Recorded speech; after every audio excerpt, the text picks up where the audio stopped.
How's it going, everybody? Welcome back. This is the Strife of Aradiel session 50. That's the big 5-0. Can't even believe we made it this far, y'all, and it's still going. Don't lose faith, right? We've already gone through some insanity, but it is not slowing down. Thank everybody for joining us. What is up, Haley? What is up, Plem? Thank y'all so much for coming through. And yeah, we can get right into things. If you haven't already, make sure you go over, check me out over on TikTok. Always posting stuff over there. That's a lot of just meme comments, things that I find funny. So, if you want to laugh, that's what I post there. You can find me on Instagram too, and that's really just more personal stuff. Honestly, it's mainly just me at the gym, so that's my ego page. So if you want to check that out, there I am. Yeah, but other than that, why don't we just go ahead? Let's get the group swung up in here. You can see Finvar over here. Which way is it going to be? Down there. Currently missing. It's going to be a couple minutes late here, and we'll get him added in once he joins. But otherwise, got everybody else in here. How's it going, everybody? So. Happy 50. Hello. 50, yeah. 5-0. I'm trying to see those double digits. We're almost there. And what is this? How close are we? Have we hit? Is this a year as well? I think we might be. I think June. Yeah, because started. we started. The first session was my birthday. Okay. So tomorrow would technically be the year. Okay, so Yep. give or take a little bit, this is essentially the 1 year episode as well. So funny looking. You know what, Plem? We don't need your hatefulness over here, man. Go play your fucking Destiny, bro. He's back on Destiny. Some people. Awesome. Yeah, but yeah. Oh, and happy Father's Day to everybody out there. All you good people taking care of your children. Happy Father's Day. Hope you had a good weekend. And yeah, let's go ahead and get things started here. So, where we last left off, you all were up in Hadring. You managed to take care of a arguably treacherous Jarl who was up to some no good things over there, maybe even stopped a civil war before it could get started. But now you've got yourself back on the airship, making your way back across the sea and heading for Midway. Now, in all that, guys, you get some surprises there, including Finvar, once he shows up, a bag with a unhatched griffin egg inside. Forgot about that. That's awesome. I know, right? Can't wait to see what nonsense he starts with that nonsense. But now, getting our way on the airship here. So, what's everybody's thoughts here? You guys have, depending on weather here, I'm gonna do this before somebody gives me disadvantage on some. All right, depending on the weather here, you all have about a 2-week trip back to Midway. So what is y'all's plans? Do you have anything you want to do between here and there? Or are we going for the good old time jump? What's the deal? TC? I don't really have anything.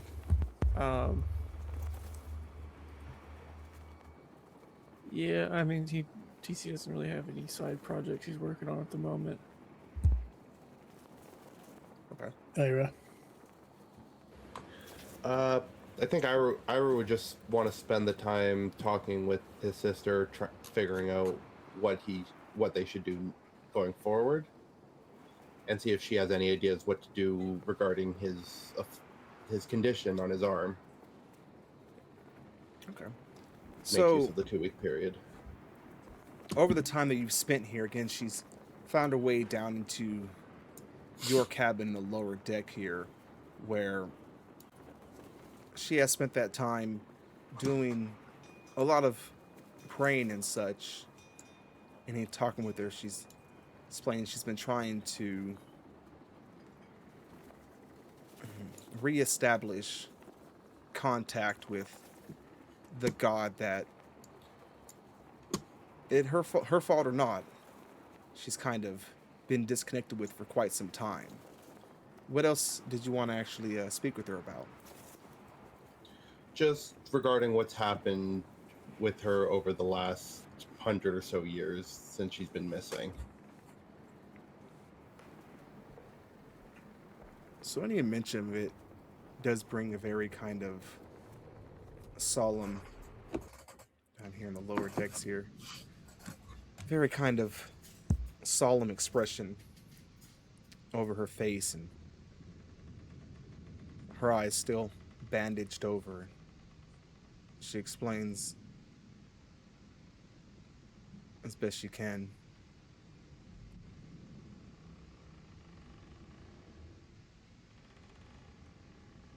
More or less that in the time that she's been more or less taken over, her body hasn't been her own.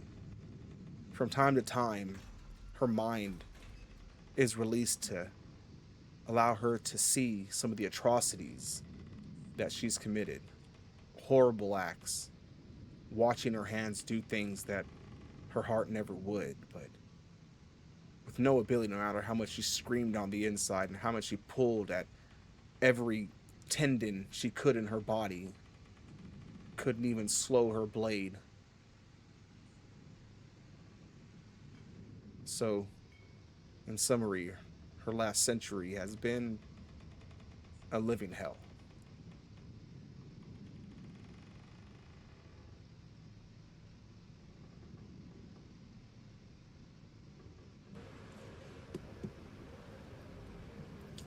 Ira would, while going over that with her, do his best to comfort her as well, and he would basically just use the 2 weeks essentially to make up for lost time.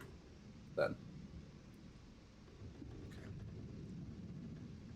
And over the span of that 2 weeks, she still spends a lot of her time silent, praying, but occasionally with little harmonica, something that she's kept tucked away in her bag, one of the few things from her old life that wasn't tossed aside for whatever reason, plays old tunes that you all remember that your parents used to play when they were around, as you all were children, just playing out in the forest. But she can only play for so long before the tears start to seep through her rags. She goes back to praying.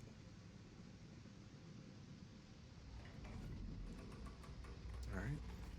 And Finvar, what's up, man? Hello, everyone. Sorry for being late. No worries, you're here just in time. So I was saying, over right now, you guys have, hopefully, assuming clear weather, about a 2 weeks trip back to Midway aboard the airship. Now, you did get the egg inside of that bag there, the griffin egg. Now, eventually, surely digging somewhat deeper, you would have found in there as well a book. Kind of a beginner's guide, if you will. How to Train Your Dragon. How to Train Your Griffin. There you go. I mean, I don't like to read, but it's okay. I will look at it. I will look at least I'm thinking about the egg staying like with heat, I guess. Like a chicken egg. Okay. So, like I don't know what I'm doing, so I'm going to read the book at least once before trying to make good with the egg. Give me a survival check.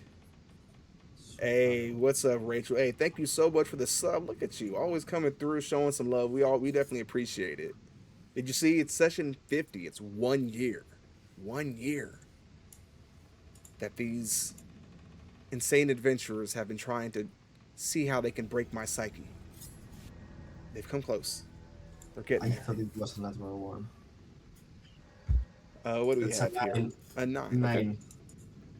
So, reading through the book there, it does give you some basic instructions on ways to keep the egg warm when it's after it's been removed from a nest there. So, doing the best you can, you manage to throw together a kind of very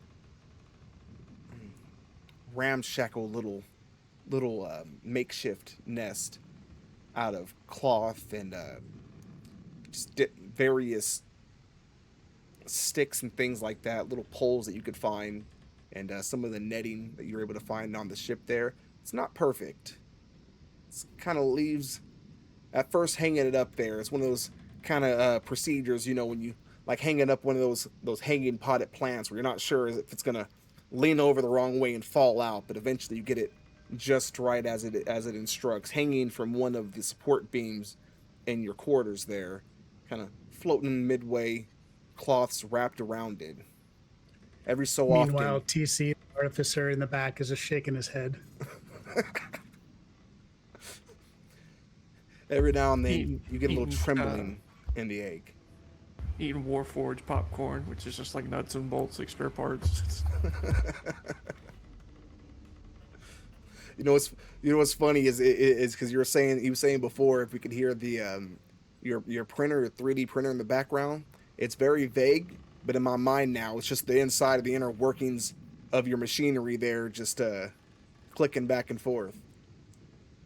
All right, Background noise for him. all right, and Finvar. So aside from getting that set up there, reading through some of the book here, which the book, it's not really the deepest dive. It's a very kind of beginner's guide to griffins, but it does explain. It is kind of specialized for some of the younger wreckers when they're making their first initiations into the order there, explaining some of the things that are done to these eggs after they are eventually taken out from their nest, which for an official wrecker is a whole task to begin with, involving climbing up in the mountains on their own, oftentimes having to fend off against some of the larger mother griffins protecting said nests and having to retrieve these eggs and bring them back down. But once they are retrieved through different means of alchemy and such, causes these eggs to be somewhat sped up in their progression. So rather than the normal incubation, which can be anywhere from 3 to 8 months for an egg, oftentimes the eggs that they take can hatch anywhere within 2 to 4. Still unsure exactly how old this egg is, though, so at any point, you never know, it could start giving you some crackling sounds. Okay, so after reading the pamphlet of the beginner's guide, I'm going to look again and say, well, and how do I know when this egg is going to start hatching? And the remaining time until the egg hatches, I'm going to be in the room looking at the egg. Well, not all the time, but when I have to go sleeping, I go sleep with an eye open. When I have to go eat, I eat in the room with the egg. And basically, it's my child, basically, now. Okay. Give me an investigation check. Ooh.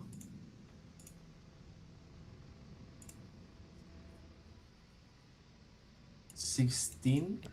Solid. So, from the time that you've spent reading through the book there and when studying over the egg itself, as it is recommended taking time to make a connection with the egg and the creature inside, occasionally taken out of its nest, and more or less holding it, kind of spooning with it from time to time, skin on egg contact, as it were, to help form a connection with the creature inside, as it does know.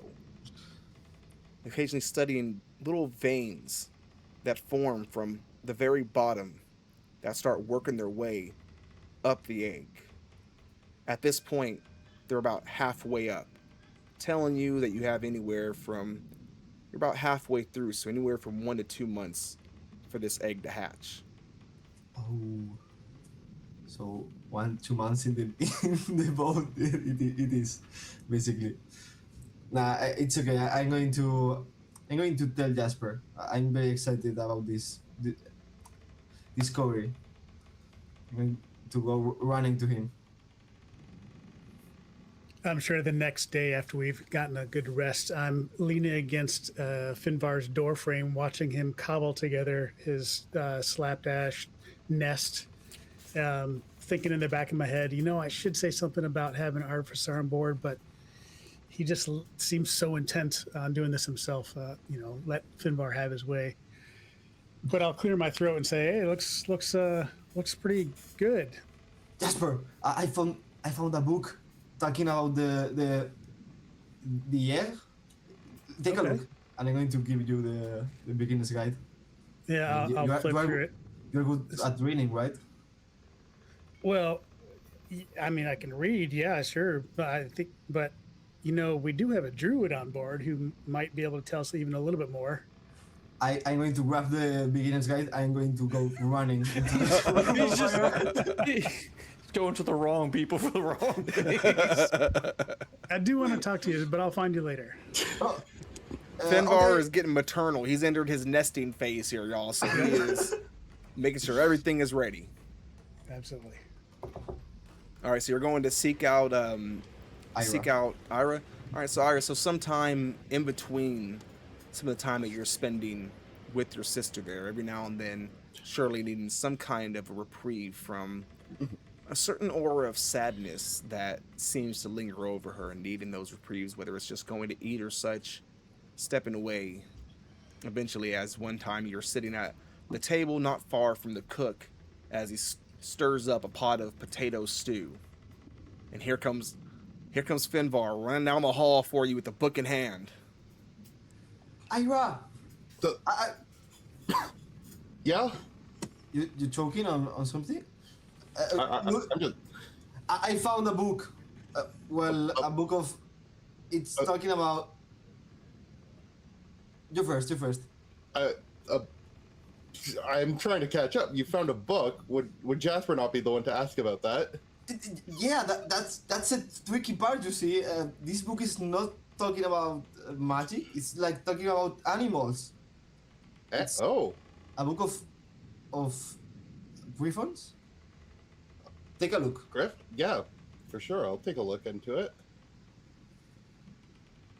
All right, so looking through the book there, go ahead and give me a survival.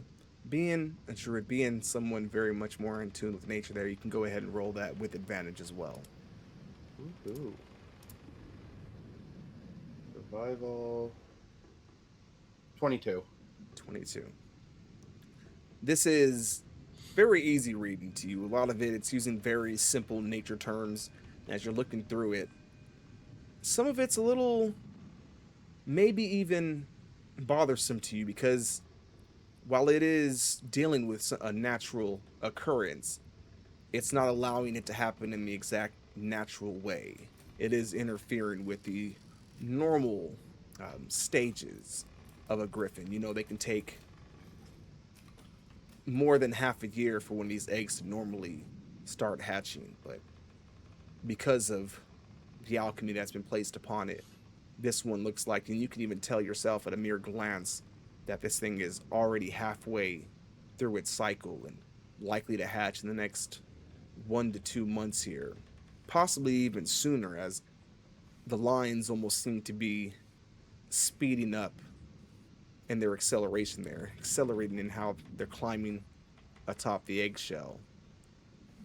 Is there anything that you want to look into specifically about the egg? Anything you'd like to try to see if you know?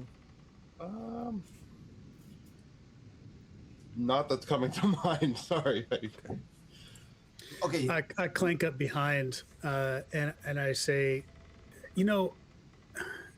I haven't ever seen a griffin before, but I've seen a lot of flying creatures at the library. And wasn't there something about like an imprinting as soon as the thing hatches? Doesn't it imprint on the first creature it sees? Or am I way off on that? Would Ira know that? regarding So griffins? Ira would know. So you know that griffins, despite some of their additional, genetic influences in there, they do take heavily after birds. They tend to, upon hatching, they first off have a certain scent, a certain connection with whoever was closest to the nest, whoever was keeping them warm, which is why the book makes mention of the skin to skin contact, because it helps that initial connection there. They'll seek out that scent, they'll look for it, and upon finding it, they look for what feeds them first to finalize the connection there. So the connection can technically be interfered with if something were to intervene, draw its attention away, and feed it first. Well, you're right about it imprinting, Jasper. It imprints from actually this stage as it is now regarding the skin to skin contact, Finvar. One thing you will have to keep in mind though is it will also imprint to whoever feeds it upon hatching. All right, I understood. I need food to agree from now. We're rumbling to we are in the kitchen, right? Yeah. And to go find the biggest ham we have, and go running into the room again. Is Ira going to clarify you can't feed the egg? You can't Finvar. You gotta wait till it hatches. You still probably got about a month before it. But it's so close. I have to watch out.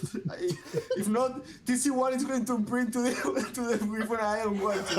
Okay, it's gonna be me. It's gonna be me. Anyway. I'll leave him to his devices. He's enthusiastic about this.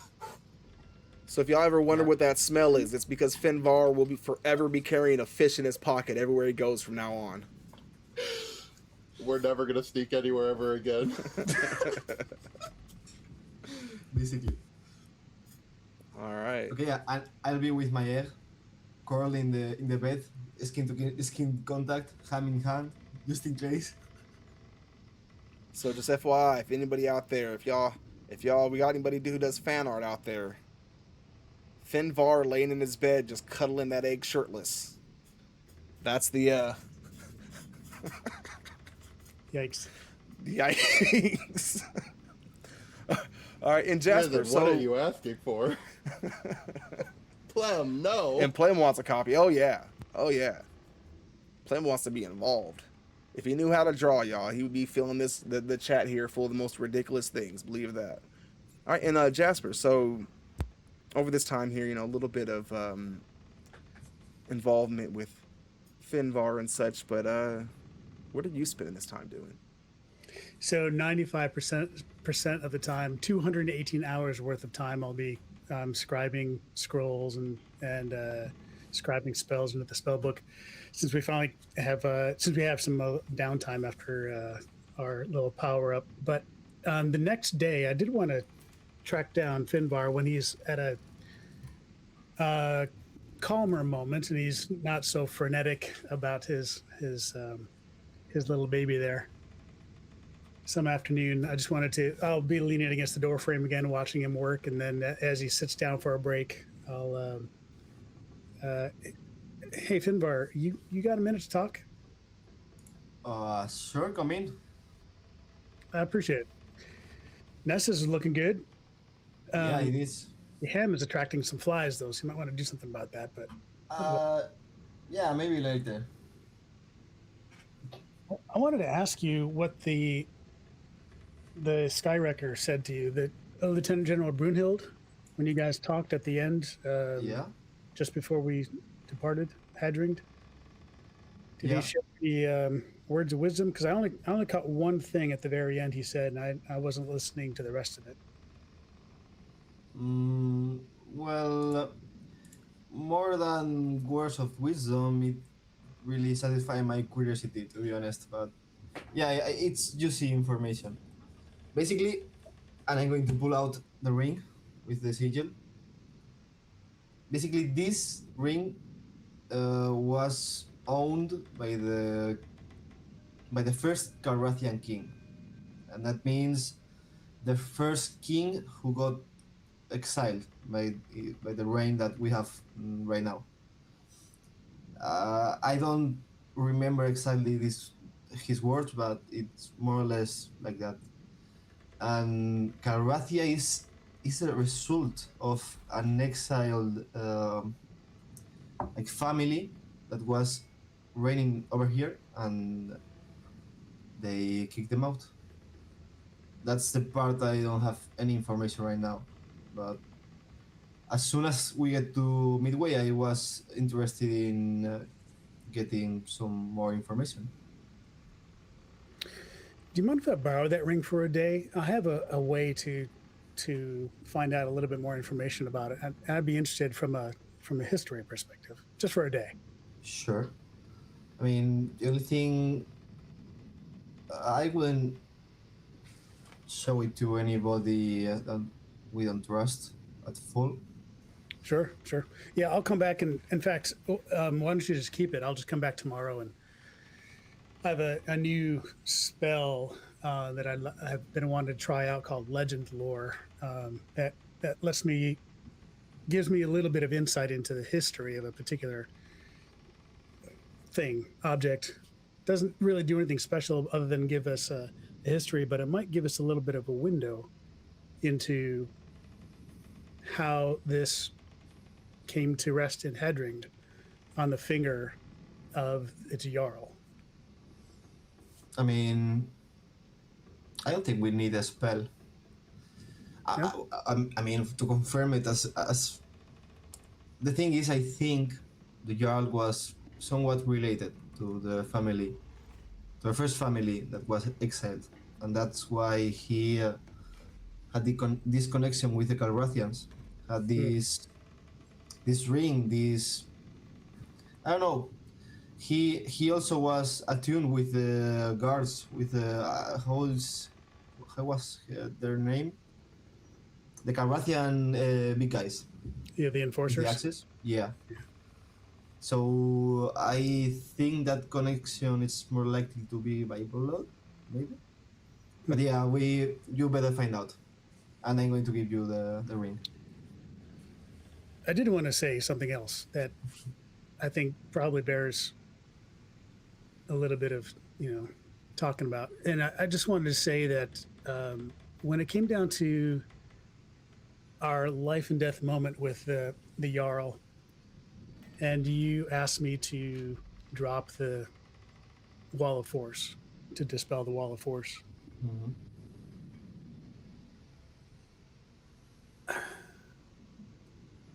I wanted to let you know that it was completely against my better judgment. But we had the conversation several weeks ago about trust. And I wanted to ask you the question again. You said, can we trust Ira and TC? Can we trust each other? And I wanted to ask you, how do you feel you'd answer that question now? Well, I'm strange, but I think I'm different from the time that I asked you this question. I think now that trust is something you have to first give to receive it, basically. So yeah, I trust you guys. I think now I trust you without any hesitation. And I also trust Ira. The thing is, well, we are both elves, but he's way older than me. So I don't know. He has a lot of things in his latest life. So the thing is, we don't know now which allies are 100% trustworthy, but we know that we are, right? That's the hope.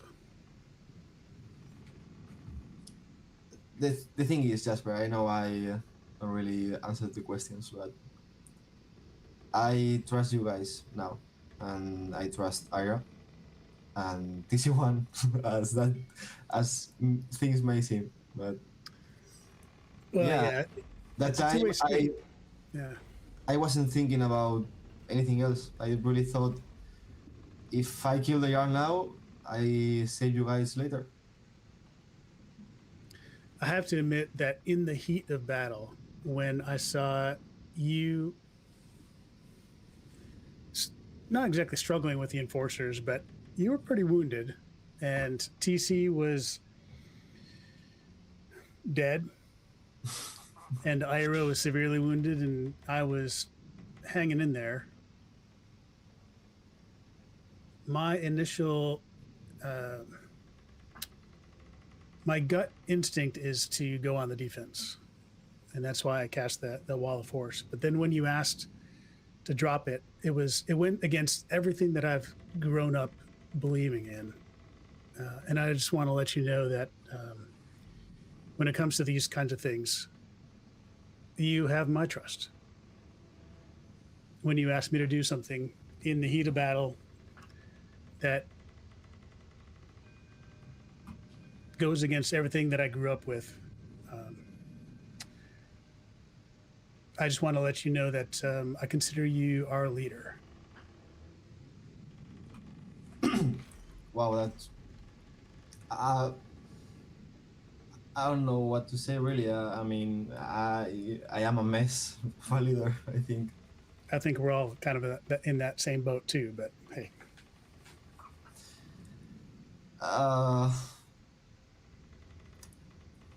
Yeah, I'm grateful, Jasper, that we have this bond. Really, you know, I don't have anyone else with this kind of relationship anywhere. That's why I say basically your guys are my family.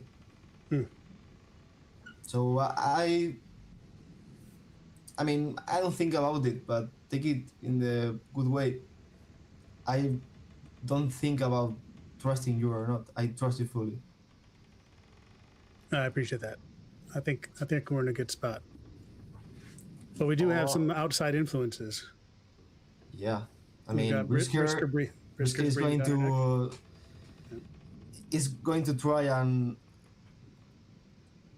erode our relationship. I don't mean between you and me, but also Ira, maybe his sister. I don't know where Thorin is, but maybe he got him as well. Yeah, that's a good point. So the last thing I wanted to ask you about is, leader, captain, my captain. What do you think? What do you think that before we talk about it tonight at dinner? What do you think we should do next? Should we go try to find Torn, or should we try to help Ira with his curse? Well, if you know me well, I'm not good for thinking, but I think we should help Ira out, really. The first thing that we could do with our free time, because I mean now we don't have anywhere to go on a timer. But yeah, I think we should help Ira and then do any other thing, or go exploring into more Calrathian details, or. There is one thing I wanted to put on your plate. Shoulders? Plate. Yeah. I like it more. Yeah, Tell on me. your plate. You know that I can reach out and talk to just about anybody in the world, magically. Yeah. But I don't want to do it in this instance. Why not? I think that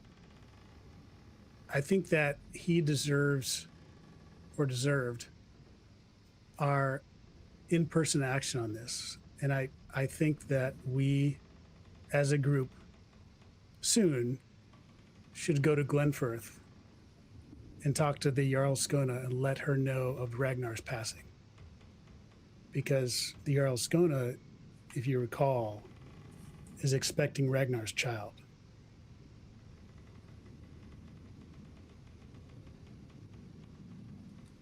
Nana, we are not going there. I mean, that's going to be a hell of a mess, okay? I mean,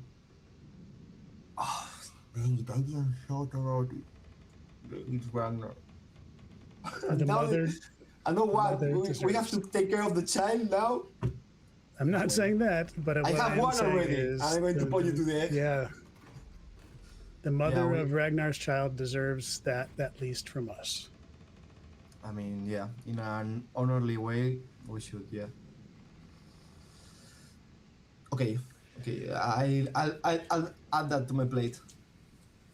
Well, together. Of course. Together. Hey, good luck with your egg.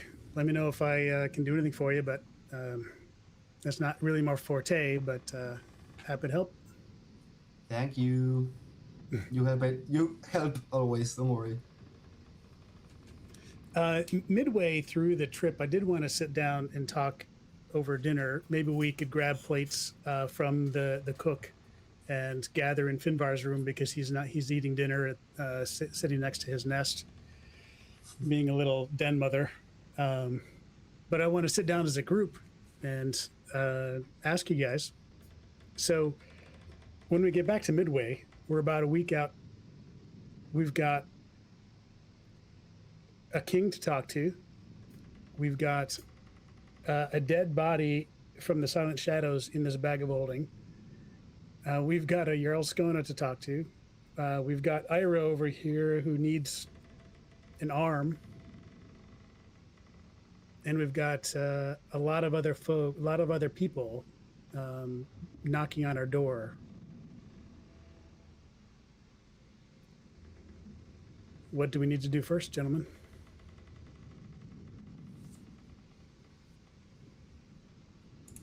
Oh, TC? What? I mean, personally, I've completed my mission. I've done what I've been designed to do. So whatever you decide, I will be along with the ride.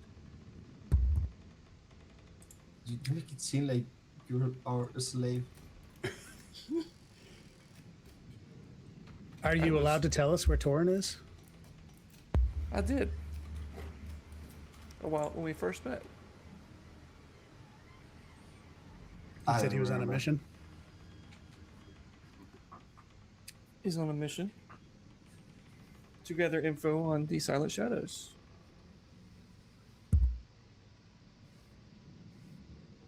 He figured if he left by himself and that everybody else went to do the mission over in Hadru, it would draw less attention to the fact that he would be underneath them. So that was his idea. And sent me to take care of the Sam West and the gun factory, which we did. So as of right now, I have no further instructions. And what about Blem? He's still an artificer, most like you, and we didn't save him either. He was taken by the Silent Shadows, was he not? While Sam West was taken by Hagdrund, I think so. if I'm not mistaken. Yes, Plym was taken by the Silent Shadows. But if he's able to free him, I'm sure he will. If not, then he'll have information on how to free him.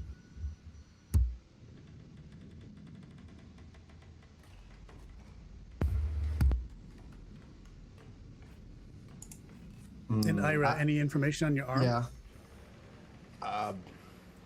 No luck just yet. It would definitely be nice if I could repair this arm. So, well, first of all, how's your sister doing? She had a pretty traumatic experience. She is deep in prayer and attempting to reconnect with the god that she once followed. Though I can't say it's going well. She has a long road to recovery. That's for sure. Can you give us any information about this, about why your arm is that way? you shared just the absolute basics, but Well, I essentially made a deal with an entity that was controlling her body in order to return her without killing her. And they had the basics of the deal were take what remained of my essence. And it seems to have manifested in taking my arm in this case. so forgive me for putting on my professor's hat, but it seems like Runa would be the best person to learn about the curse and what entity it is and how to potentially how to resolve it. Has she Go, given any? Go ahead. go ask her. I mean, isn't she mute? Her Sorry, tongue she was can- cut out. She can write though, right? She can write. Oh, yeah, right. Sorry. You can also communicate through whisper or the message spell. This isn't that. Do they not have to be able to speak for the message spell? No. Oh. Yeah, message spell specifically says it doesn't specifically say it requires speech. So it does. Oh wow. Okay. I actually didn't notice that.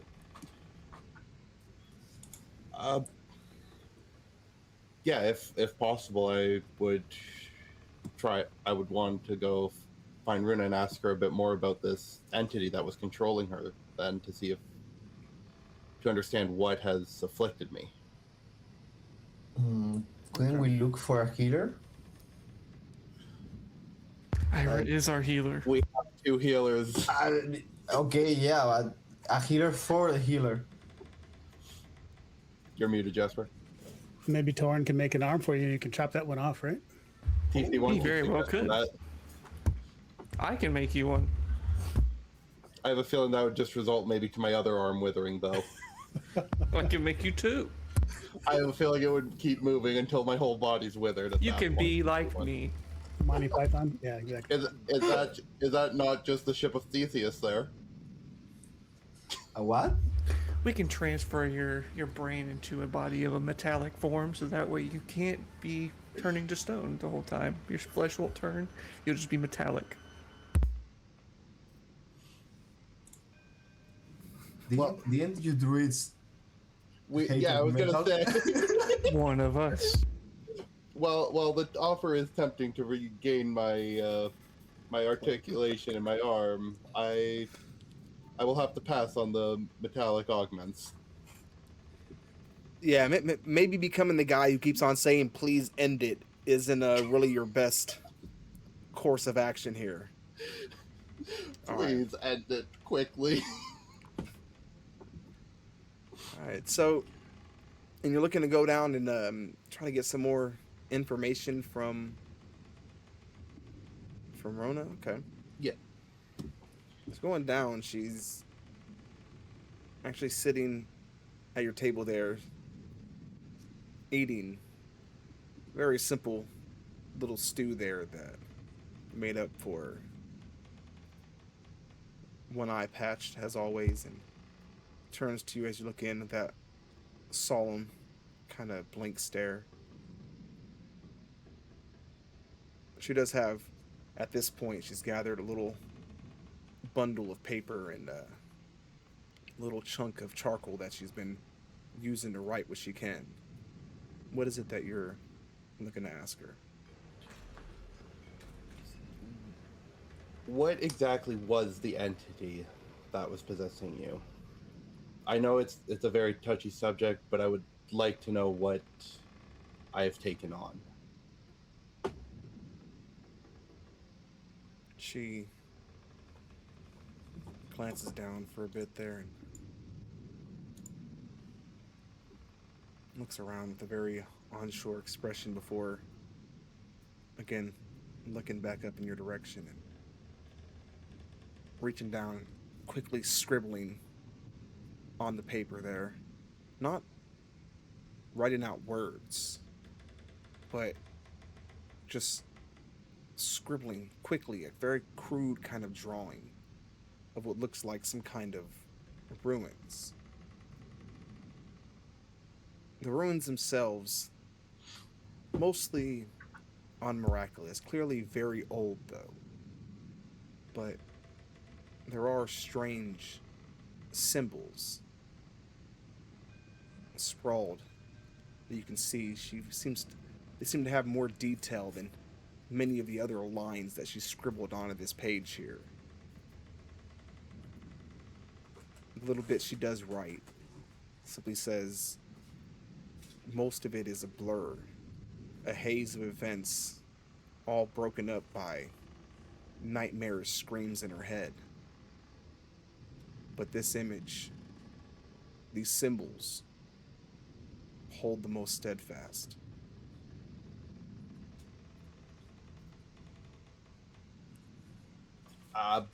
Would I recognize any of the runes she has drawn? Give me a religion check.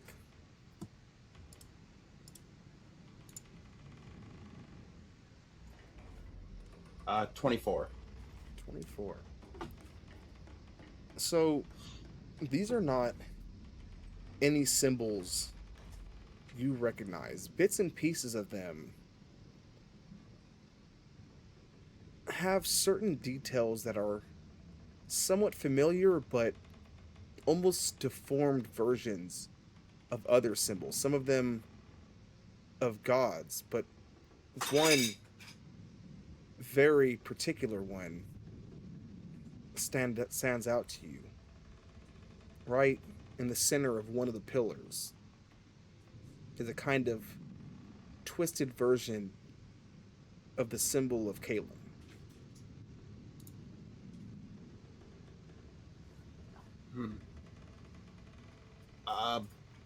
Remind me, Jasper, has you and Torin disclosed anything about Caleb to the rest of the group? Yeah, and you were also there when the book was opened with the origami tower in it. Right. Okay. Sorry, I was just trying to remember. No, okay. Jasper, correct me if I'm wrong, but this is very close to the symbol of Caleb. No. Yeah, it looks like it to me. Where's this from? It's Rhythm. If you're talking, you're talking to somebody else. Sorry. When I'd just asking Runa regarding what entity I've taken on, this is what she began to draw. These being the images I understand that she couldn't get out of her head. Did she draw the symbol, or did she draw the tower that we saw?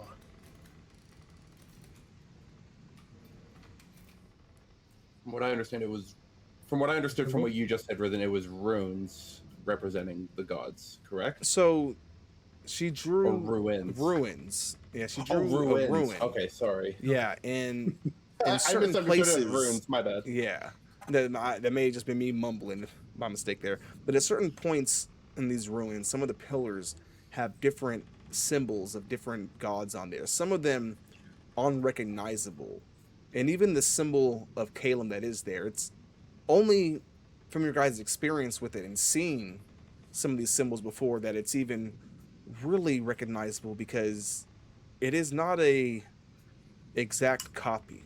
There are certain variations to it that make it recognizable. It's almost like looking at a Mickey Mouse versus what was the old school one, the Steamboat guy? Oh, Steamboat Willie. Steamboat Willie, right? It's like they're very close, but there's differences. Like an unsettling off, but you can tell it's still related. Exactly. Okay. Where is this ruin that Runa mentioned or wrote about? Well, I was just about to ask her because she's at this table with us. Oh, okay. Oh, sorry. I thought this was after. Got it. No, he said she was at the table with us. He's talking telepathy thingy. Right. Where are these ruins? So she gets up. Does anybody have a map with them? Oh no. I don't think we actually physically ever got one. Hey, We Captain, did. You have a map?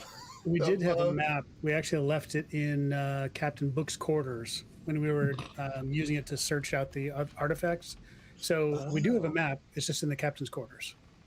Oh, Okay. so right So, there. no map immediately at hand, she again begins to scribble. She draws a kind of rough outline of all of Eldara.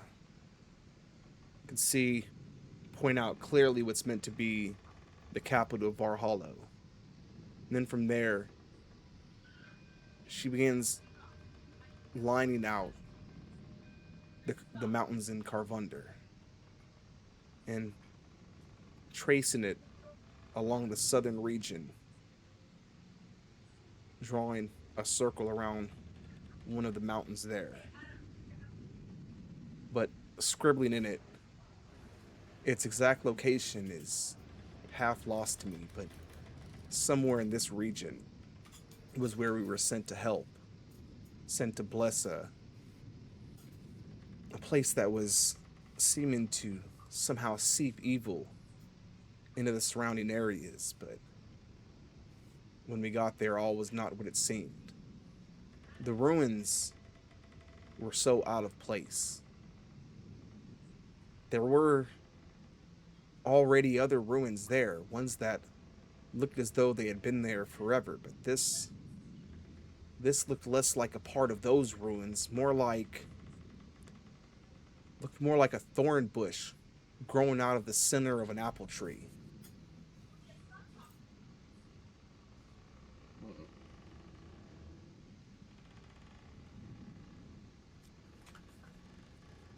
So, sorry, just to make sure I got the general area. It's kind of in between Valhalla and Carvunder. So In that along area? the mountains of Carvunder, it would be in the southern mountains there. The southern. Okay, so closer to like Timberdeep and Stillmere, that area, than the northern end. Which would be Yeah. Valhalla So, and so Carvunder? somewhere, it's kind of northeast of Timberdeep, southeast of Valhalla. Okay. Oh, that's pretty close to the village. How did something like that go unchecked until they sent you? She scribbles in there. This was nearly a century ago.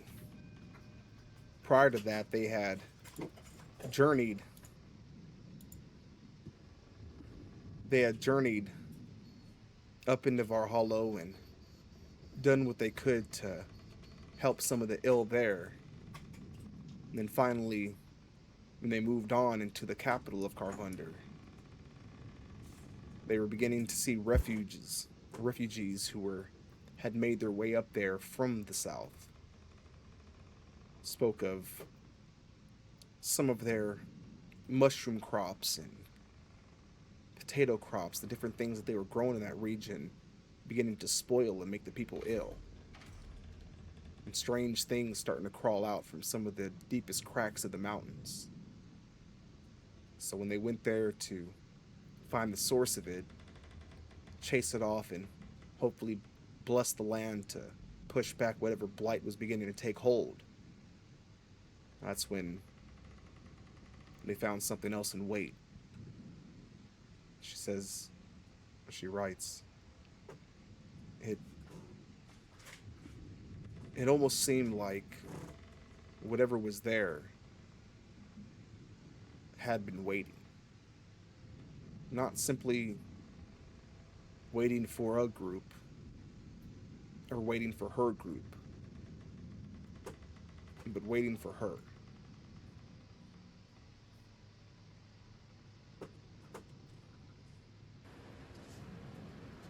I see.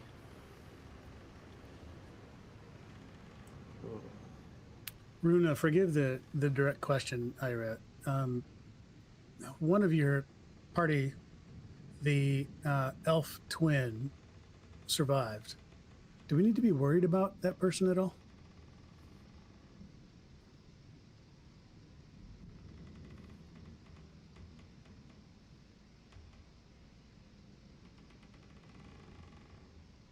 She gazes away for a moment and then tears another piece of paper away and begins to scribble some more. She describes this sorceress as kind of two halves of a mad mind. Her and her brother. Him, curious and cold. But her, heartless, sadistic even. Says that she believes that the brother, in his more arguably rational mind, she believes served as at least some anchor to keep her on task, not simply flailing about to see where her sadistic punches might land, but with him gone and you all being the ones to, well, to snip that anchor. While her power is considerable, but she's not exactly shaking mountains, it's still worth keeping an eye out because she doesn't believe there's any extent that she wouldn't go to, any deal she wouldn't make to find some way to avenge her brother. Hey, Rachel, thank you for the 10 biddies there. Appreciate it.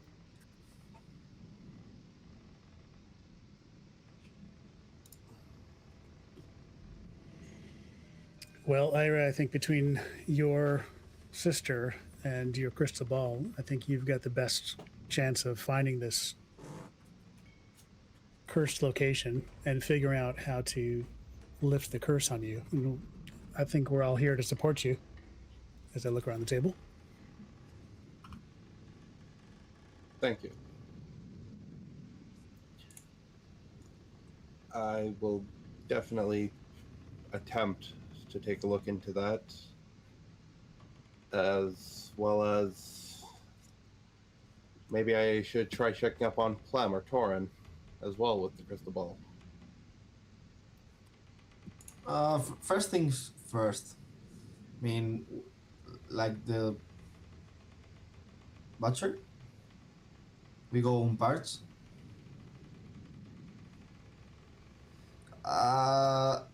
Just go find first the thing from your curse, and then we think about playing. Don't worry. Alrighty.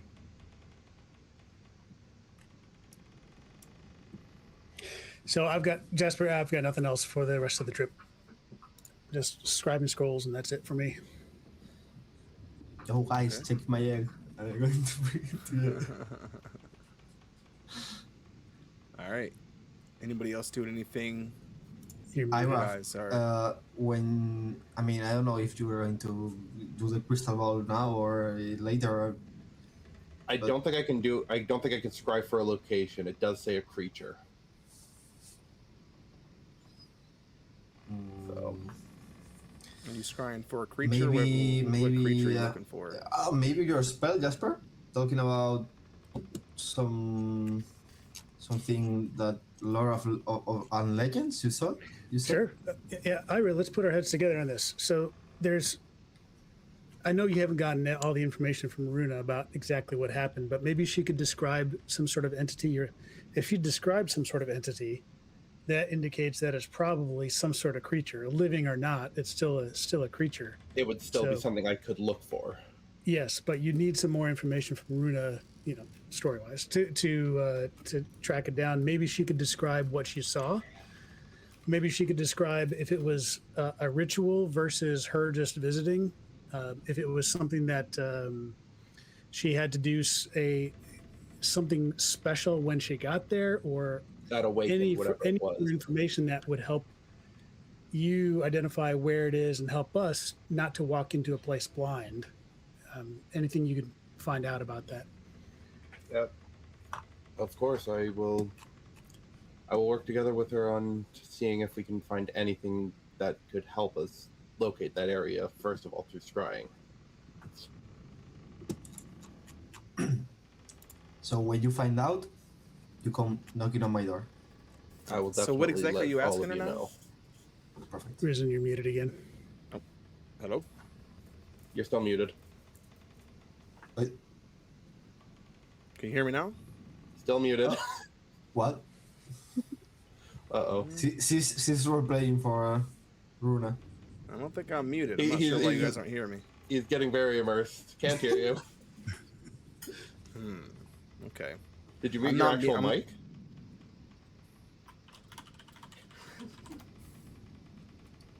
Let me see. Hello, hello, hello. No. What? I can hear you on stream. I can't hear you on VDA. Hello, Oh. hello, hello. I didn't even think to check stream. Okay. Switching over. You guys can hear me now? Yes. Yeah. Yeah. So I know the background music and everything for you guys cut out there because for some reason that stopped working. I don't know what that's all about, but anyways. So I was saying, what exactly are you asking her? What's the actual question? Describe this creature, describe the creature that had awakened that was essentially waiting for Runa so that I could attempt to scry it and locate where it is. So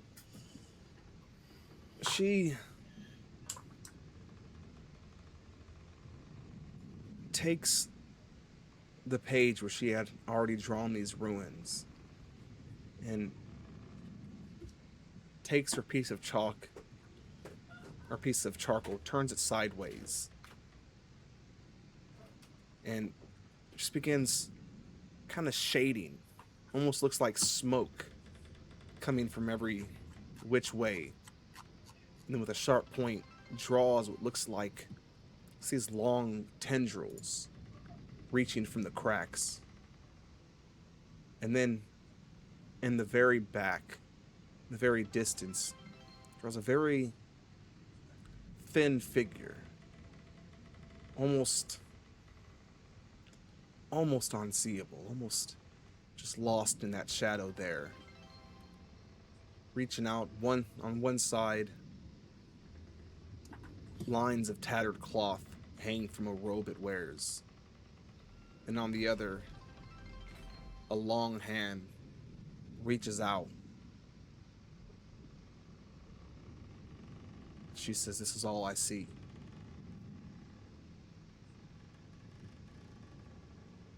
Oh my. It's a lich. It's Slenderman. Well, with that drawing, could I pull out the crystal ball and attempt to scry it right here?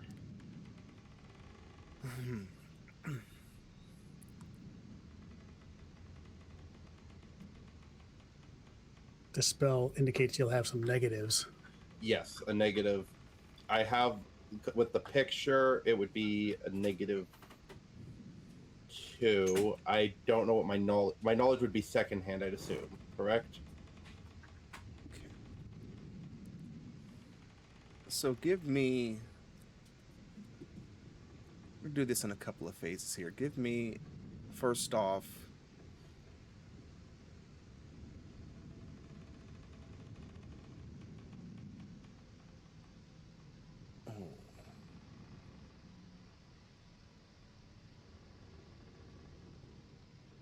off, give me a perception check. Just kind of gaze down. Ooh, natural At the 1 page plus here. 8, 9. So, as you look down at the page here, staring into this image here, almost something strange begins to happen. You can almost see those tendrils start to move. The tattered pieces of the figure's clothing start to sway in wind that's not there. The smoke and shadows begin to sway. the hand creaks wide open, trembling as the fingers spread wide. Give me an Arcana check.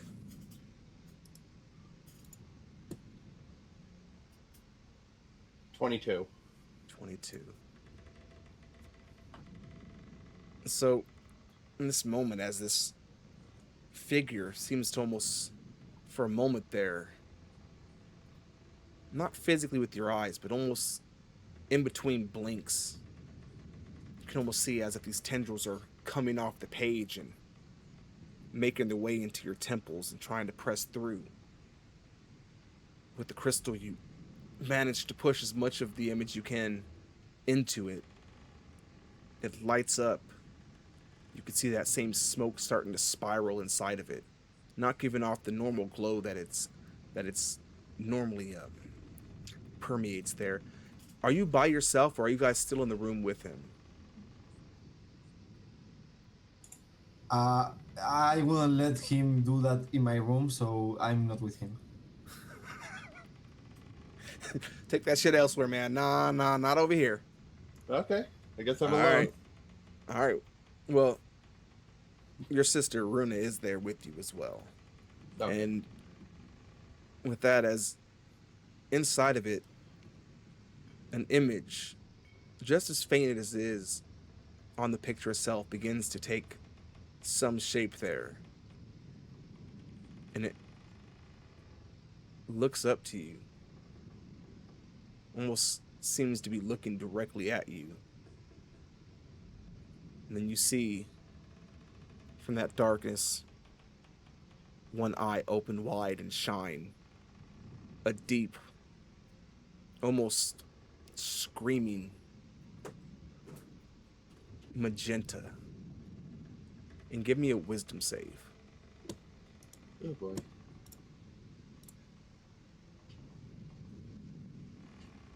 $21. 21. Your whole body begins to tremble as you can feel the tendrils reaching deep, deep, deep inside of you. Your hand, already withered, you can feel it, that rotted flesh pull tighter and tighter, get drier and drier, creaking sound like ropes being twisted, drug across desert floor, begins to as your bones feel like they're twisting on the inside. And then from the crystal, that entity rushes forward, mouth wide. And as it hits the edge of it, a puff of smoke fills your cabin. By the time it all settles, you're left sweating, shaking, trembling, and looking back at the crystal itself now is just trembling itself on the table, and inside of it, in the very center, a solid eye stares directly at you. Your sister, with her muted self, lets out a scream deep from inside of her chest as she reaches, grabs a cloth, and throws it over it.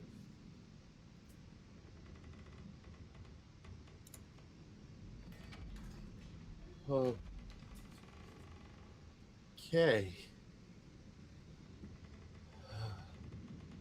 Can I want to I want to look at my arm. Does it appear to have withered any more than it already had been? It has. Your fingers have now bent inward like this. The one remains extended, but the others are locked in almost a half pathetic fist.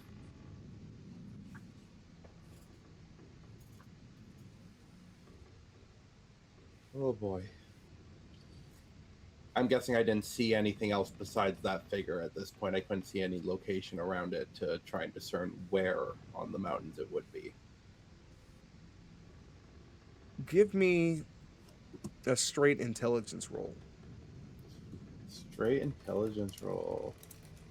You know what? I actually have an item I would also like to use. The copper piece of intelligence. One time used for advantage on an intelligence check. Oh, Nice. Okay.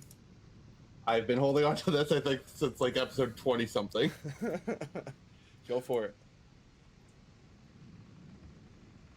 21. 21. So,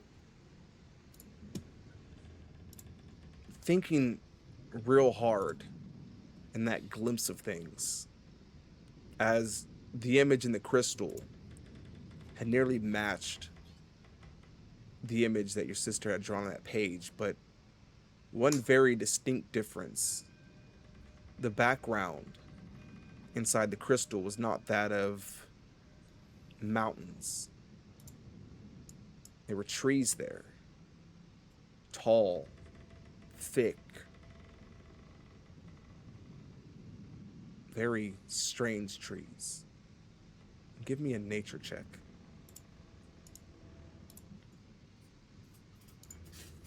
17.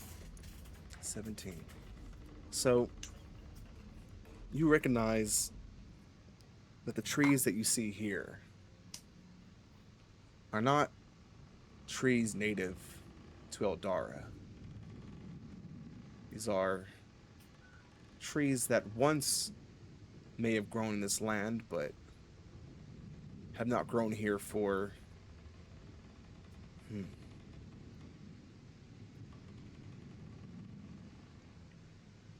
since the land itself was still forming. In your studies as a druid, you have seen leaves of them, though. Ones that have been recovered, very old and preserved. And there is only one place those leaves still exist, those trees still exist. And that would be Kretfern, the Forbidden Land. Oh boy.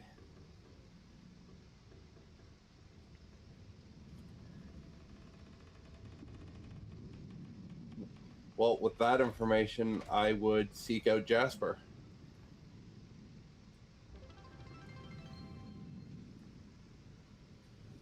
All right, and as you're going to search for him, first off, Rachel, I see you over there making it rain all those biddies. Appreciate it. Thank you so much. Look at that, y'all. Woohoo. She's trying her best not to trigger a fae here. Hey, we appreciate it. We very much appreciate it. Thank you so much. All right, but with all that insanity there, you go and you seek out Jasper, who I'm assuming you find somewhere reading a book, working on his scrolls. You know, actually, this time I've got my head together with TC, and we're looking over some drawings of what looked like KB units. And I am being schooled by KB or by TC, who's telling me the ins and outs of the KB units, and it looks like the drawings indicate that there's maybe some potential modifications to them. Hey, Ira, come on in. What he said. Jasper, I need to talk to you. These ruins, they're in the Forbidden Lands. Oh, so they're not? No, and whatever this creature is could see me through the crystal ball. How did that happen? I don't know, but the crystal ball is essentially one giant glass eye at this point. It's the Palantir. So, what is the creature? Did Runa tell you? Is it a god? Is it a?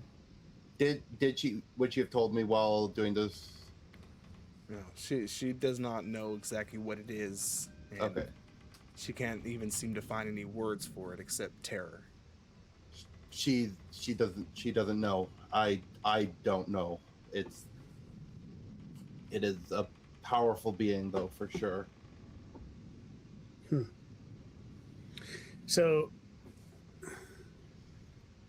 to get my story straight here, it looks like in order to lift your curse, we need to confront whatever being that is, avoid its evil eye, and go to the Forbidden Land. Is that what you're saying? That's what I assume as well. It's oh boy, it's yes, that would most likely be the course of action. Well, we've been in worse stuff, potentially. I mean, TC was dead like a few days ago, so and you brought him back to life. Hey, how you feeling, Don't- TC? Don't underestimate your Please power, end it. Ira. You have uncovered the secrets, unlocked the secrets of life and death, Ira.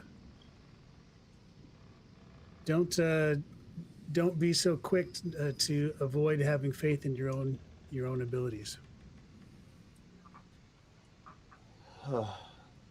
It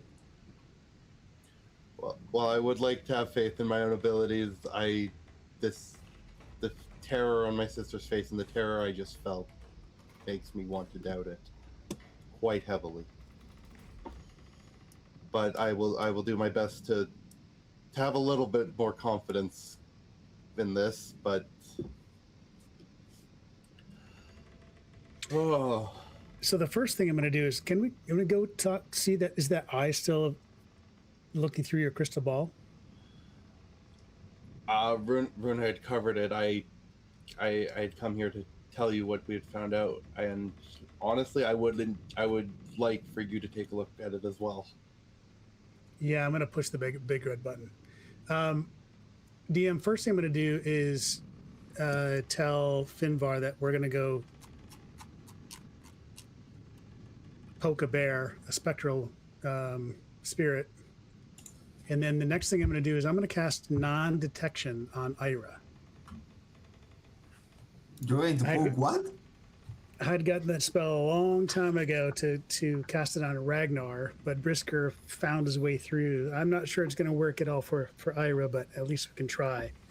And all it does is really hides him from being scryed on and hides him from sight. I'm going to watch No. the ritual from the door by my pajamas with my egg still in me. on me. Finbar's holding the egg. Yeah. All right. So, going back in the room there on the table, you can still see the shape of the sphere still underneath the cloth that Runa threw over it herself. She sits over on the bed, knees pulled up to herself, holding them tight and staring at it with the one good eye she has. And you're gonna pull that cloth away? So almost. The first thing I'm going to do when I see it is first do I'm going to pull out the crystal. I keep mixing this up, so guys, correct me if I'm wrong here, but I want to pull out the crystal shard, the amethyst shard that has the spirit of the disciple of Caleb in it. I believe that's what ended up happening. The mind shield, I think, has a So the mind shielding ring has Fine stamp. Fine Caleb- stance. No, fine stamp. Do I have it went to back a different again? One, I think. Is it Crystal has Fine Stamp, Shielding Ring has the Disciple? I thought Oh, it was boy. reversed. I thought it was the other way too. I thought the Amethyst. Yeah, was I think the it's Disciple vice count, so versa. that You made guys sense. the disciple was in the ring, and then you guys did a process to basically put him into the crystal, and then and have Yeah. Fine Stamp thought- in the ring. Yeah, because we put Yeah. the ring on Fine Stamp's body when his body was brain dead, right, in the Yeah. clone Yes. pod. Yeah. Anyway, so I'll pull out the amethyst crystal with the disciple in it, and I'm gonna game mechanic wise essentially cast contact other plane, which I was planning to do this in the future anyway to talk to Caleb, but I'm gonna channel it through the disciple, and I'm gonna say I'm gonna talk to the disciple, manifest and summon his his power and his spirit and say, disciple, we're facing an entity that we know nothing about, and we seek knowledge. We have no defenses against this creature, but without knowledge, we can't defend ourselves. So all we seek is knowledge. Help us uncover what we can so we can learn more about this creature. And with that, I'll take away the covering over the Sauron's eye.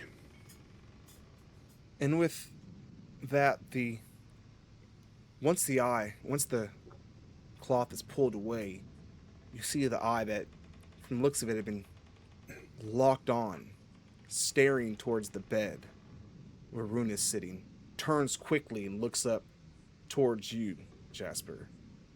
The eye itself, gold to deep yellow to purple lines directly around the iris. The amethyst trembles, leaps from the hand, and floats right between, filling in the space of the pupil. And a flash. For everyone else in the room, time simply stands still. For you, Jasper, you find yourself standing in a familiar field. The roses fill the area. Thousands, millions of them. But you can see something wrong. The roses themselves look as though while they still stand tall, rot has crawled up the stems and the base of them, turning a deep black and purple. The tower stands before you, stretching high into forever. And beside you, a spirit appears. For a moment there, takes a form you've seen glimpses of. The form of the faithful of Caleb. Wearing like brand new, though somewhat ethereal. Dressed much more like a paladin.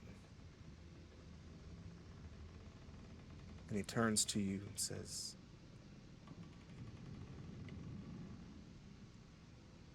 "There are many things out there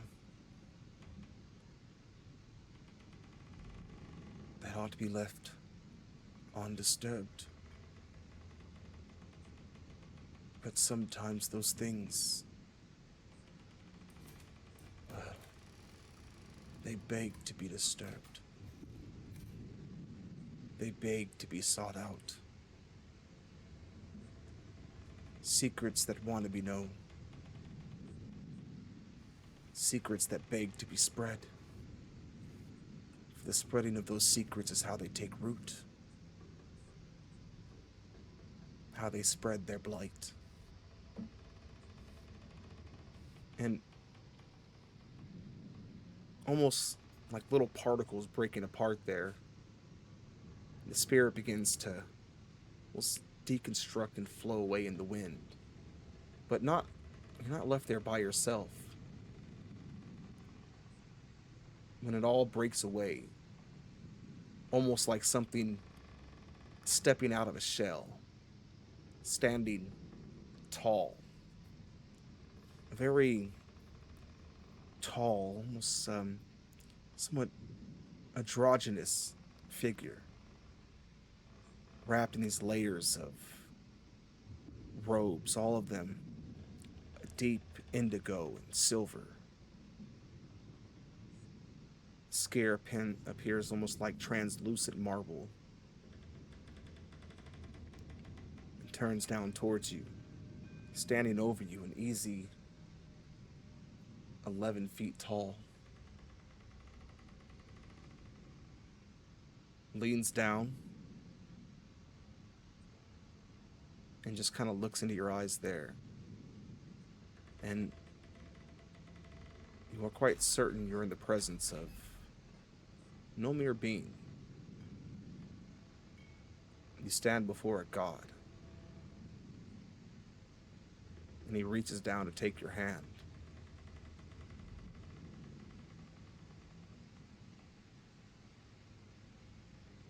After a breath, I whisper, I have so many questions. And I'll reach out and take his hand. And with that, takes it. When he does, there's a sense of warmth, a sense of knowing. Questions from your past, things while holding on, all seem to line up. Things that weren't so much hidden from you, but more or less overlooked. Little patterns seem to connect all in those moments as takes you walking steadily towards the tower. Finally, reaching the door, steps forward, walks over, lets go, and as it lets go, those connections all break. Some of those connections you hold on to, you remember, but some of them vanish as quickly as they had come. For a moment there, you remembered your birth. Now it's as lost to you as it is to anybody else. Steps over and reaches behind it. Pulls out a magnificent horn. All strange flowers carved up the side and very deep kind of ebony metallic material that you don't quite recognize. Leans in and blows.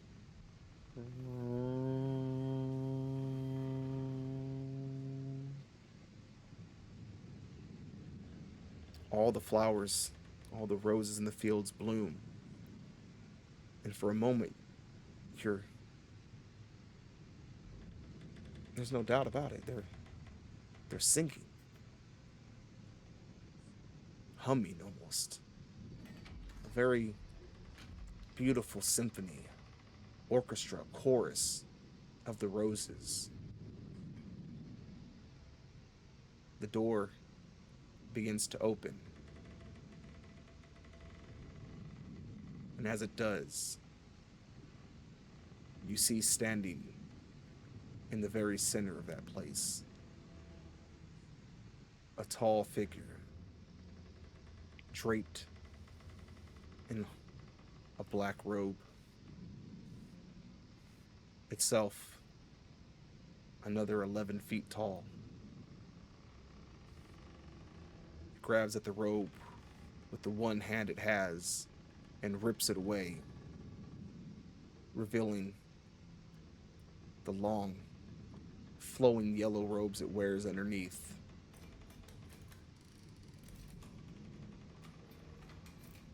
Meanwhile, Caleb turns, kneels, and finally speaks.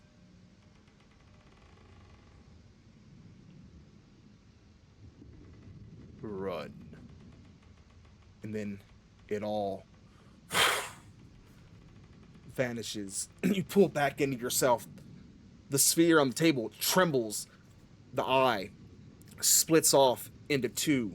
One yellow, one indigo. The two of them spin around each other until they collide at the very top. And then cracks form around the crystal. And then it all fades out.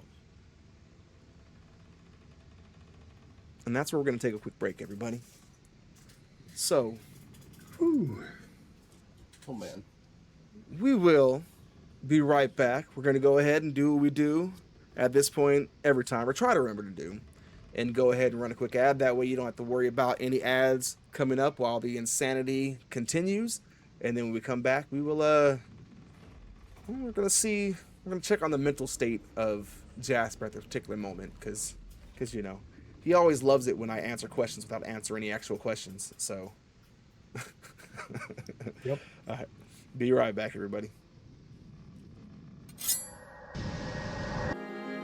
All right, everybody, we have returned after that insane little instance there. Looks like we did lose those Raiders there. Sorry, y'all. One of these days, Plem's gonna get it right. I'm sure. We're putting it on you, Plem. But yeah. For now, let's go ahead and get back into things. Lim's other hand off. Yeah, right. Plem's got some punishment coming to him. All right. Every time Plum messes up, he loses a limb. There you go. Pretty soon, he's just gonna be a torso and a head sitting there. It could be TC2. All right.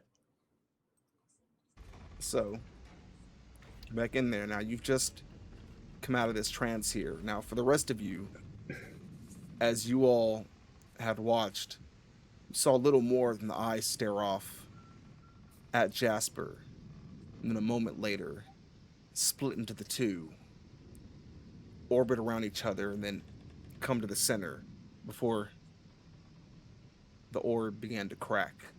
Now, the orb is still whole, but there are these very distinct, jagged cracks going up around either side, almost like it almost looks like a bloodshot eyeball.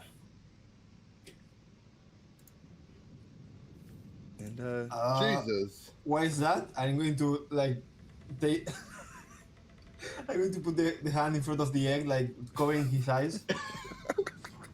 Why is that? Exactly. Could I walk back up and replace the cloth over the crystal ball then? Upon seeing it crack like that. you can, and when you do, you in Jasper can almost feel a kind of thickness in the air, kind of like the weave itself, like the many strands of it were just vibrating violently in this area while all this was going on, and they almost, like a strum of a guitar, finally coming to rest.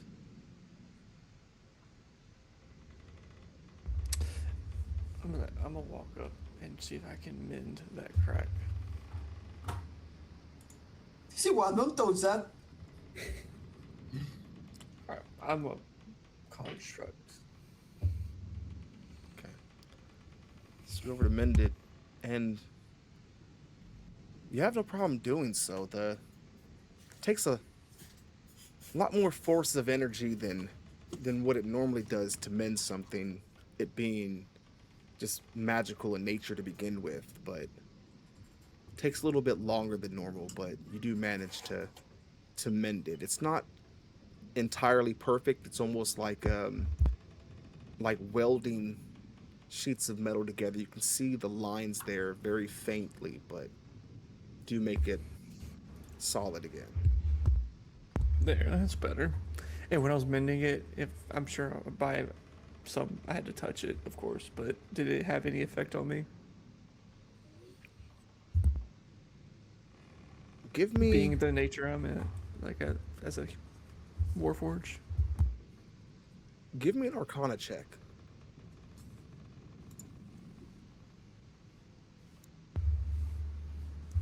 It is an 18. 18. So, being the construct that you are, you find something strange about the magical inner workings of this item. You can almost tell that there's something different about the item now. It all seems to, all the normal bindings on it, the normal strings of the weave are still intact, but it's almost as if you can tell some of those strings have extra strands wound around them. I'll cast Identify on it. Still identifies as as the crystal ball. Just pick it up and kind of like bounce it in my hand with the cloth over it still. Be careful, TC1. It's heavy. Tell me, when Torn was constructing TC1, I know he used a lot of basic materials. Do you have any pieces of the amethyst in you?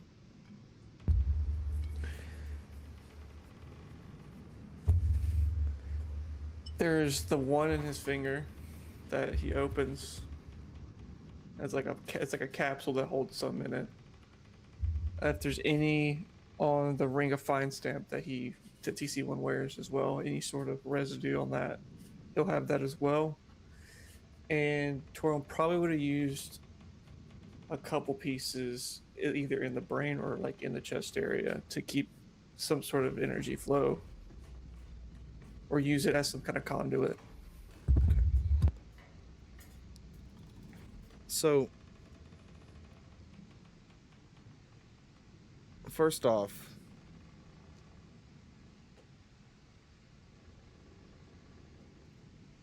the amethyst in your finger, feel it heat up and it explodes within the finger. The finger itself bursts off. The ring begins to tremble as well. Heats up. Its own magic holds it together for the most part, but you can see chunks of it start clinking off. And then you can feel your head start to rattle. Then you hear Please end it. little puffs of smoke. You can see little dents on the inside of the skull begin to dent out. Upon Give seeing me that, a could I- wisdom save. Yeah. Oh no, Shit. I was too slow. You have +2. I'm in the ground, covering my entire body, but 5 feet for It you. doesn't matter. Oh no! No way! It's a natural one. As it all heats up, and they all look at you for a second, your head kind of tilts over towards the group. Your eyes, one glows a bright indigo, the other a bright yellow. When the whole back of TC1's skull explodes outwards, and he slumps in on himself. 3 times.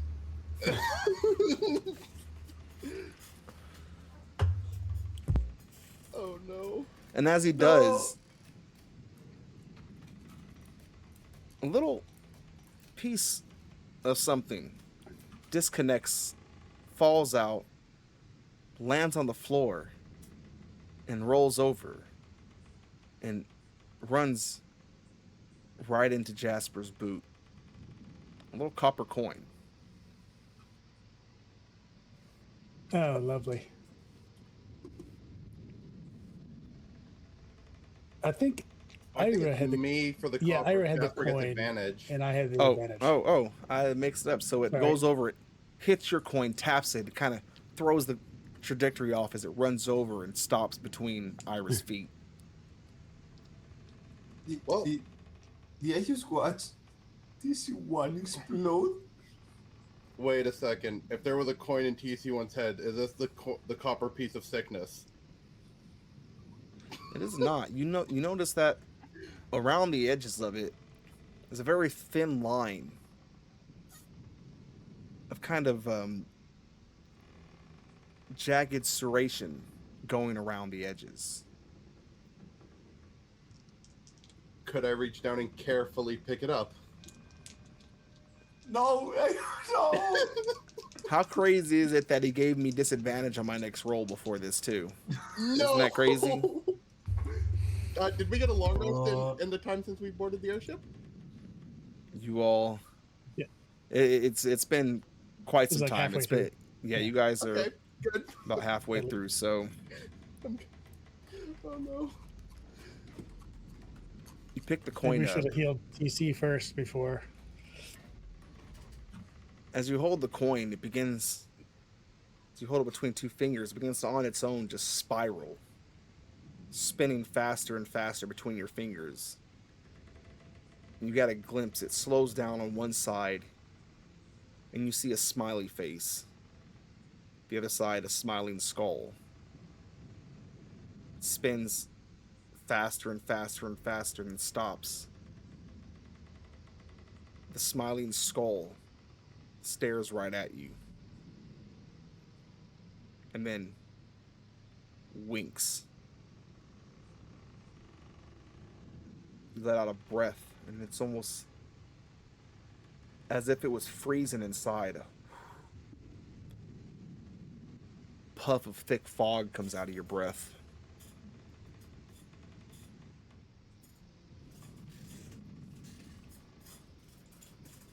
I like Plim's idea. Is this our TPK right now? Oh, Please Why? end Bitcoin. No, I have Oh, a no. child to feed. Okay, I don't want to die. I'm going to lay the egg on my room and running go to check DC1. What happened to him? I mean, at this point, I'm just trying to make sure if he's still here or not. Or he died. He's a robot. He don't have vitals, but I don't know. Checking in any way if he's still with us. As that Dude, happens, you hear whispers out in the hall, Ira. hello? No response, I go- just I stick my head out into the hall. out in the hall, just at the very end, opposite of the staircase leading up to the top deck, where no lanterns are lit. In the very back, where it leads down to the storage area, you see a very faint outline, like silver thread, forming some kind of a door. More of a doorway. No in, no out. Shadow fills the space between. And you hear more whispers coming from that direction.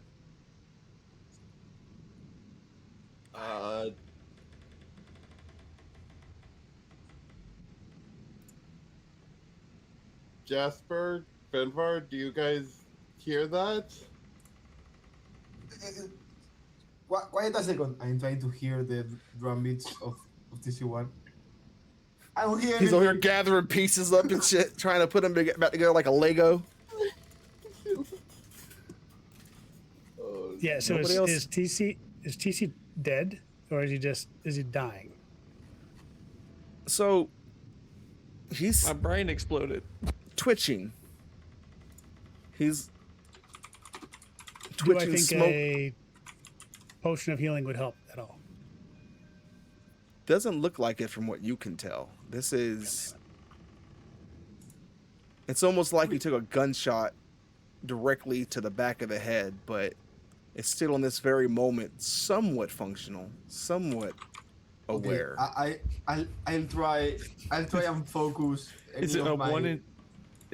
Is it a one intelligence TC1 right now? It's No, please, no.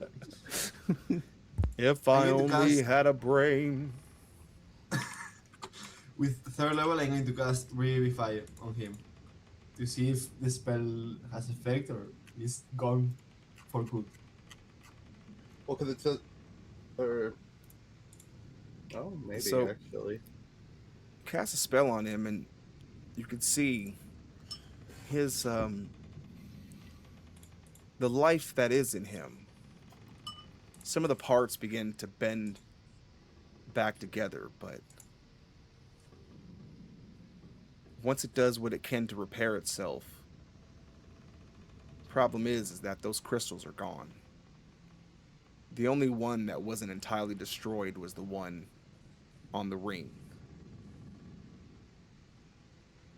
Maybe he can be repaired, but as of right now, TC1 is essentially brain dead. Finvar, I have pounds and pounds of this amethyst, but it would need Torin's deft hand to attune those crystals once again to TC. There's nothing we can do at this moment. TC casts Thunder Wave. Oh god. No. Could Ira cast Starts light? casting spells because it's fun. Could Ira cast light down the hallway to try and get a better glimpse at what's appearing, essentially? So the light floats down there. And as it does, almost like light floating across something very oily. It kind of has a pearlescent shine to it, but doesn't seem able to pierce the darkness. And once it goes beyond a certain point, it goes from that bright light down to little more than that of like a firefly. And it continues onward until it passes the threshold of that doorway, when it completely is snubbed out. Oh man! When it does, you can see almost a ripple. Jasper, Finvar, I think we got a bit of a portal out here. I'm going to come out of the room with TC. Well, what's left of TC1 in my hands, and in the other, I'm going to bring out the sunblade just in case. The sunblade emits light, so basically it's like. To Like you, this, you but- see it. It's not even that dark down the hall. The hall itself looks normal. There's, of course, shadows down there, and a lot of them tremble with the light of your sunblade. As the fire shakes, so do the shadows. But other than that, nothing of note down there. Lyra, you continue to hear it. It's calling. Did you saw something, Ira? Here? Get it down the hall. It gets dark. I'm going to walk down the hall with. No, me. Finvar. Yeah, I'm going to do it. I mean, I don't hear anything, right? I mean, I'm not hearing what Ira is hearing. Right. You hear nothing. You see nothing. I'm going to walk down the hall, up the stairs, and halfway I'm going to look back at Aya. Here? I'm guessing I don't see Finvar anymore as he passes the threshold. So as he walks down that direction there, seems just normal to him.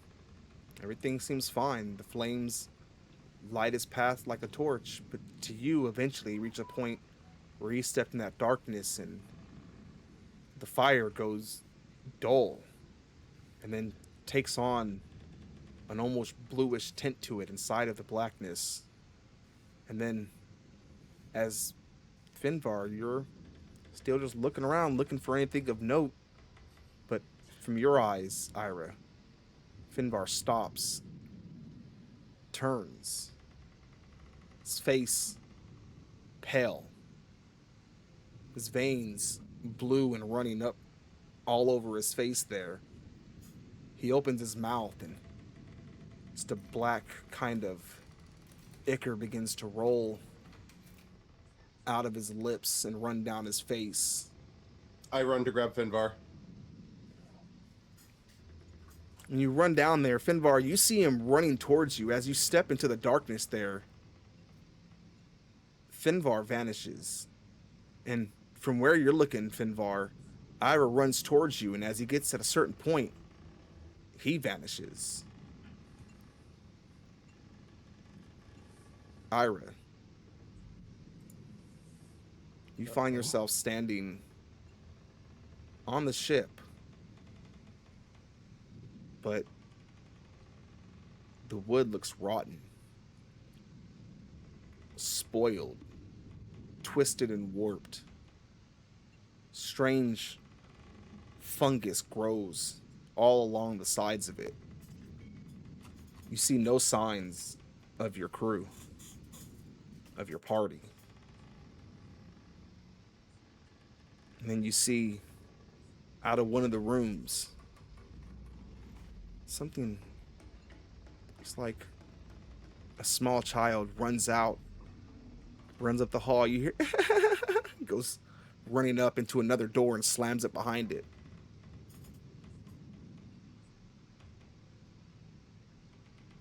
Could I walk to the door that they came out of before they ran into the hallway? You walk over the door, it's all but shut. And as you touch the door, it's cold.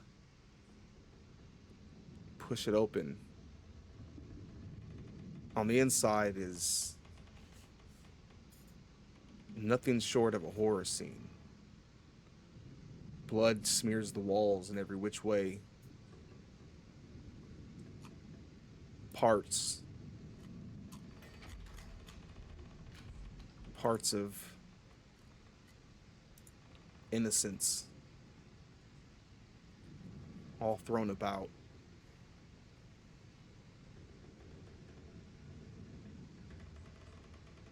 You hear up the hall again. Another door slam. And then from the deck above the wood, you hear the creaking and heavy footfalls. Something large moves overhead.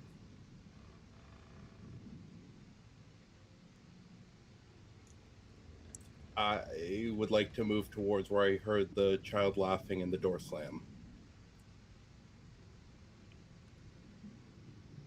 You step back out. You walk over to that slammed door and give it a push. It resists. You push it just barely disconnecting the door from the frame there when it suddenly pushes itself back shut. Trying to push again. Give me an athletics check.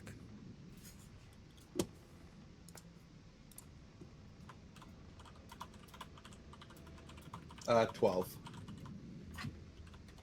12. Start to push. You get it just enough to get a glimpse through. And on the other side, you see a small child there. Ragged clothes, suspenders, little baggy hat, almost looks like a think like one of those old, musicals, like the Newsies, one of those old kids, but itself pale, veins also up its face, stands there smiling at you when the door slams shut again. You hear a large bang and the whole ship teeters one way then the other, kind of knocking you back and forth in the hall. And then more creaking overhead. Dust comes down, lands just on your brow there. More heavy footsteps.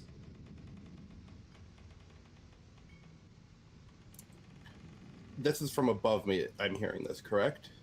It is. Seems to be coming from the top deck. Could I quietly try and sneak up there to get a look at what's making this noise? Now give me a stealth check. Thank goodness I have advantage on these. 22. 22.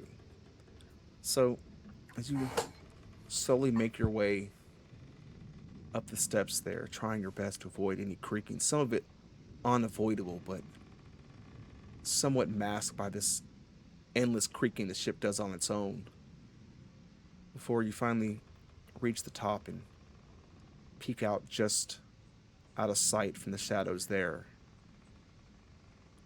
Standing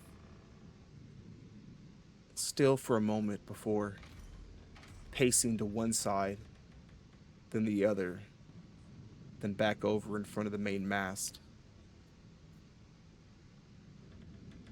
It's you, Ira. You, but large. Very large. Clothes torn to bits, hanging around its neck, a necklace of rope spiked through, and sitting at the center of those ropes, like pendants, 4 heads. You see Jasper. You see Finvar. You see in this image here, still torn to pieces on the backside, TC1. And you see Runa. It turns over towards the doorway.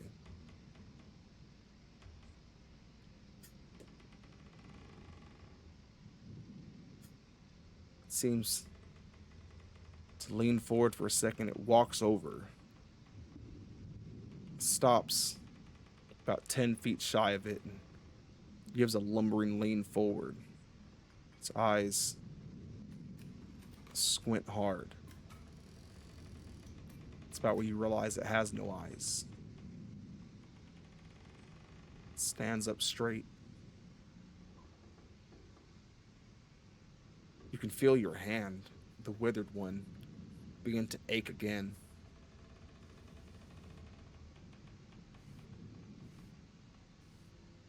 It stops, turns, and goes back to its pacing.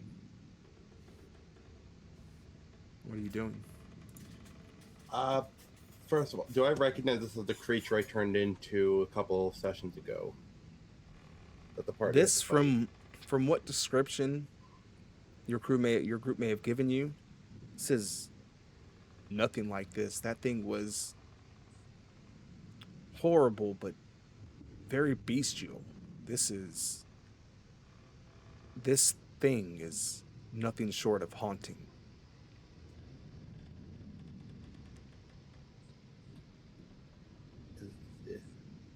I would think to themselves, is this what I am destined to become with the deal I made to save my sister? And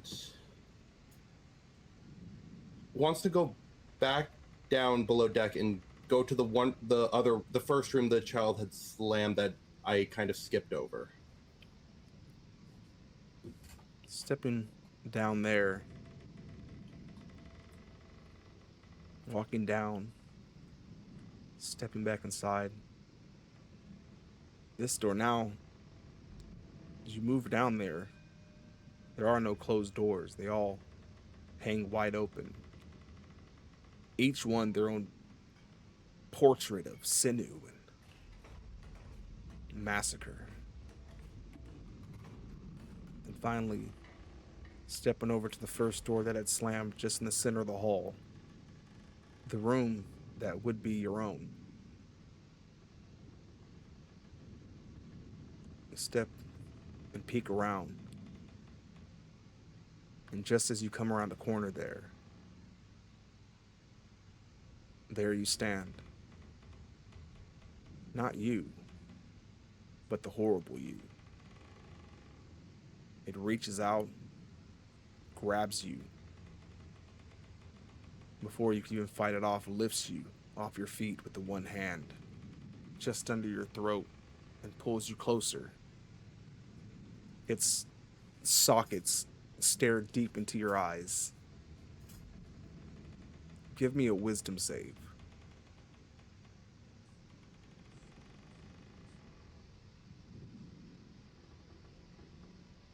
$25. 25. So, as it does, you can see in the back of its eyes little, what looked like scorpion tails begin to extend out from those sockets. And just then, seemingly out of your control, your hand, your withered one, opens wide, reaches out and grabs them, and rips them off, before it lets off a very bright yellow glow. And there's a flash, blinding. And suddenly, you hear a crack of lightning. And you're falling. Falling high. You recognize the mast as you pass it and come landing on the top deck, smacking onto the ground, taking 11 points of bludgeon damage. As you snap to, the whole crew is running about here. For the rest of you, this has been about 20 minutes where Ira has just been gone. While he was gone, shortly after he vanished, a storm suddenly hit the ship. Rain pouring down the top deck there. Everyone looking as best they can in every nook and corner, nook and cranny that they could find here for any signs of him. As far as you all could tell, there was nowhere else on the ship. He was gone. But now here he lies on the top deck, soaking wet, with a handprint bruised around his throat.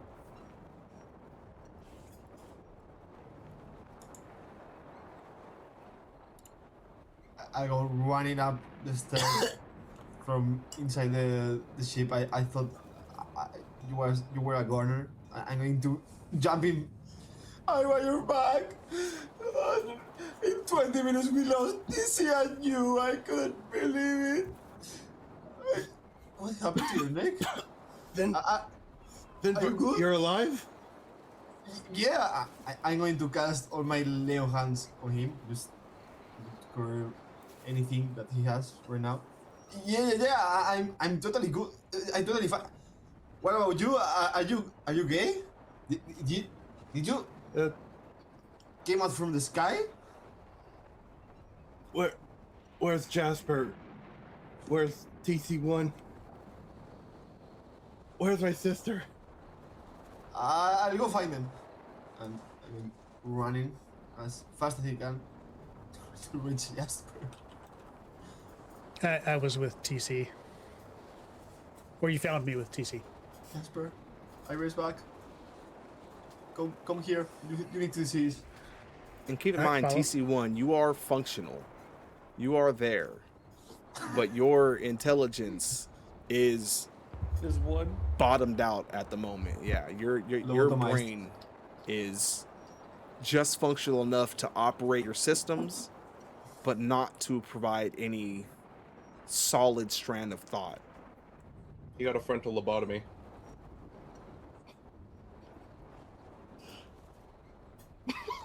I was Please, more a back lobotomy because I think that exploded. I spent the last few minutes just trying to convince TC to go into shutdown mode so he could, not cause damage to himself or to others or to the ship. Forgot where his turn off button was. Yep. Knowing that because he has admitted that he has some gunpowder in his chest cavity, I don't want that to explode.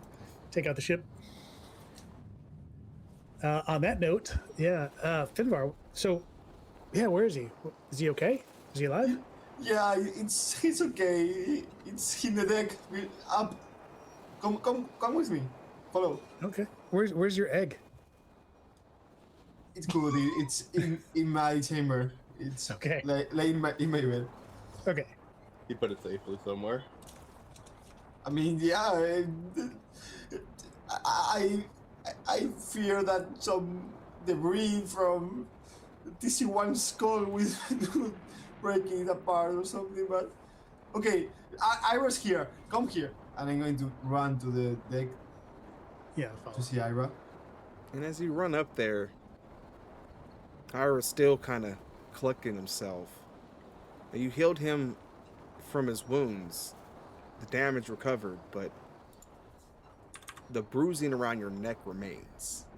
That handprint still holds on tight there.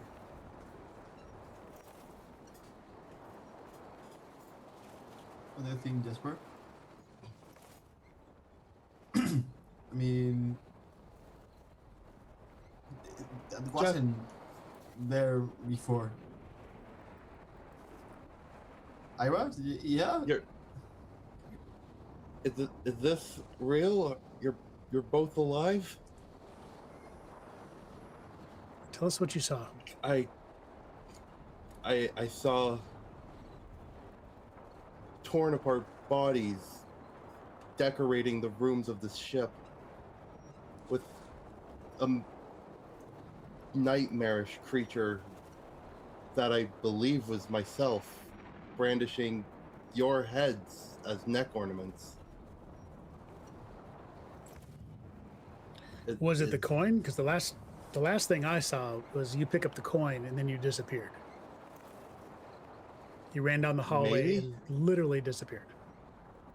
Right before I disappeared, I saw Finvard almost drooling ichor as he Was this walked like- down the hallway.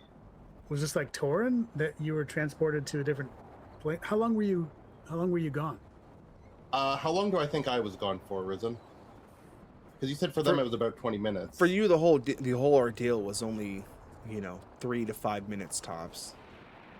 Okay, so not. Maybe we should stop picking up these copper coins, huh?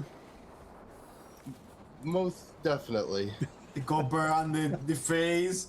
Everything is cursed here, okay? TC1 is just munching on some copper coins. It came out of TC1, so I figured it may have been something from Torin left for us.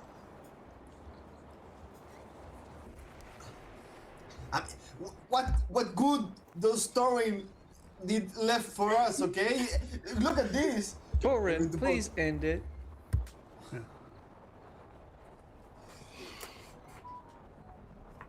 I mean, So, Ira, do you think there's any tie into what you just saw, wherever you were, vision or not, and this entity that has cursed you from the Forbidden Lands? I don't know, but I could definitely see it being connected. Was that a vision of what I am to become with this curse? Is it just a manifestation of my worst nightmares? I am unsure. I would like to believe it is not fortune telling, but at this point I don't know what to believe.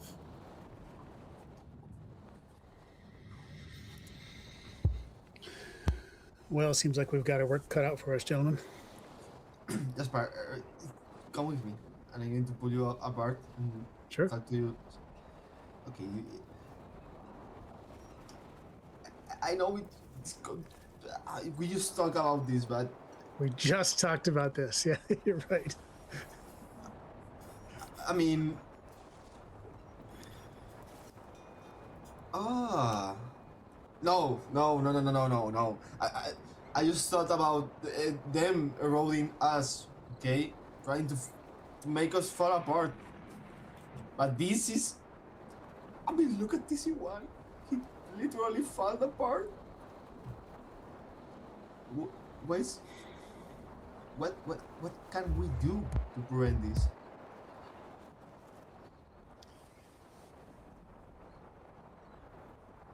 You know, you actually know the answer to this already. Everything that we have been doing. Your sword arm and my wits and Ira's faith, as it may be. Back in Timber Deep, when we were fighting things that we didn't understand and we barely scraped by, and we got to Midway and we found a ghost that had possessed a young boy, and we got to the cave with the Calrathian soldiers. We got to a time-skipped castle with a number of cloned gnomes running around it. every single time we've been completely outmatched, but every time we've made it through by sticking with each other.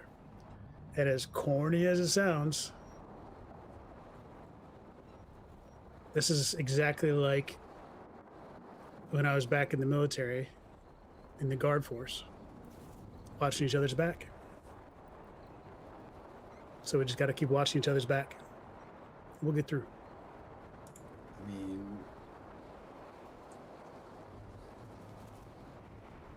what if you know that the one you're looking for can maybe stab you in the back? No? I mean,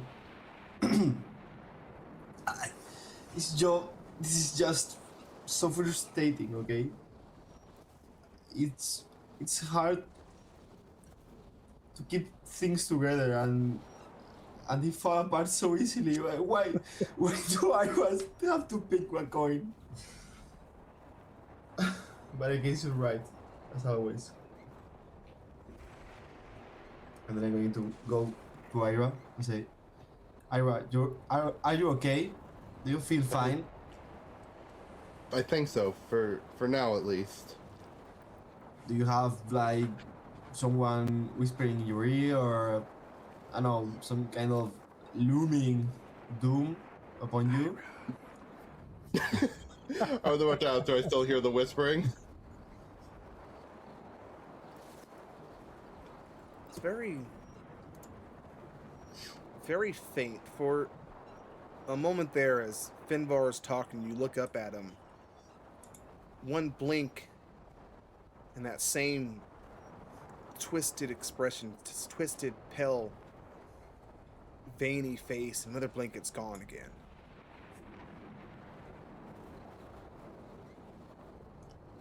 At seeing that, Ira would jolt a little, and I'm not sure anymore, Finvar.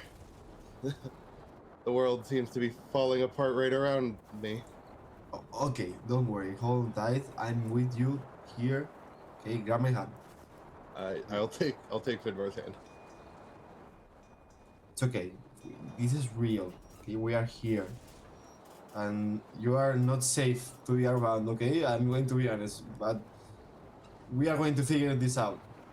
Okay? Just be calm. That is a fair assessment. I think I'm calming myself more than you, but I'll try to end this a little bit, okay? Just hang on tight and don't come in my room. I don't want the egg to touch you or see you. Please end it.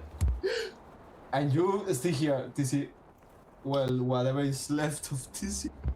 Starts tossing around a frag grenade or a shrapnel grenade that he made. This might be one of your guys' most chaotic travels ever. Yeah. I'd imagine so. Okay, Jasper, I'm going to try and remove some of the affliction of Ira, okay? But Okay. I'm not a healer. I'm especially not a mage. So I'm going to try, but I don't trust in my magic, okay? I think we should find someone to do this, to heal the healer, okay? I'm not crazy, and at least just for a temporary measure, okay? I'll be back. I'm going to I'll stick around. go try and prepare. Well, it's with a long rest, so it's a shame. But basically, I'm going to try and prepare my spells again. Well, as long as it lasts. But to prepare remove curse that I have in my spell lists, paladin special lists. Well, I don't know how to speak. Did TC1 accidentally cast Dispel Magic? Accidentally. Yeah, I'll have to roll. I'll roll an intelligence check or just accidentally cast the spell. Okay. So we accidentally cast Dispel Magic. 3. Has no effect. Nothing seems to dispel.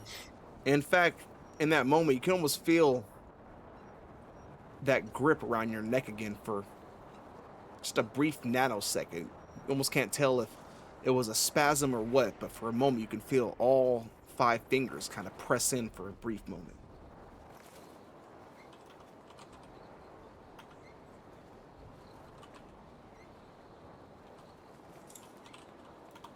Please end it.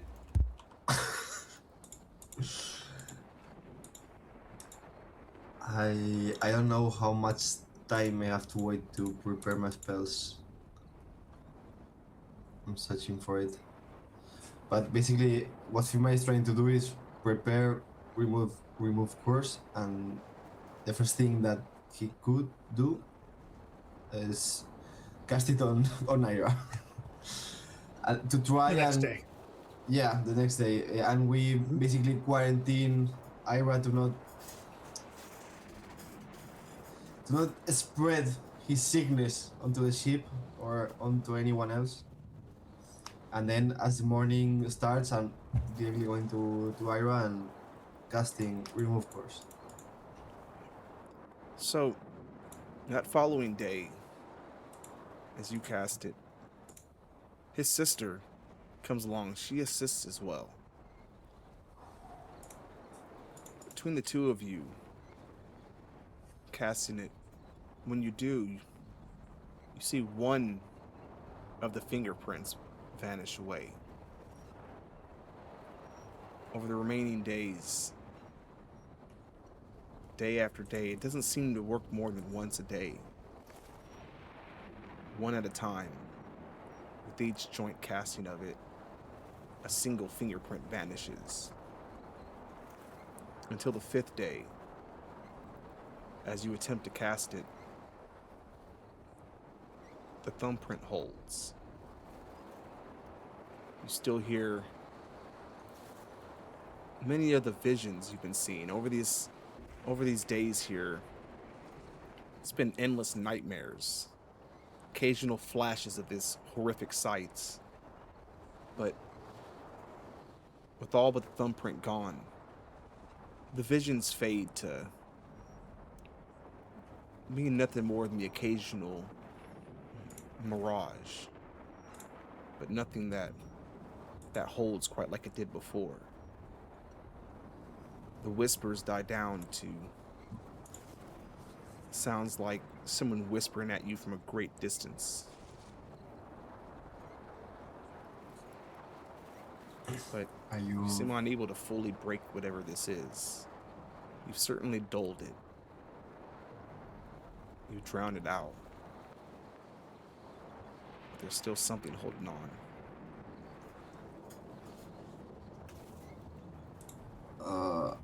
I'm afraid I cannot remove some parts of that. You've done plenty, Finbar. Thank you. I understand. I mean, I would like the full curse to be removed, but I cannot. I'm not good at this. But the thing is that there are plenty of people capable of doing that. I don't know, but we could find someone or go there to the place that you saw and find more answers to this. That sounds like it's gonna be our only option if both you and Bruno weren't able to remove the last bits of it, but it's tolerable now. I might be able to sleep tonight. Okay, we'll check on that. If you have any bad nightmares, to tell me about it, okay? Thank you. I'm going to go hatching.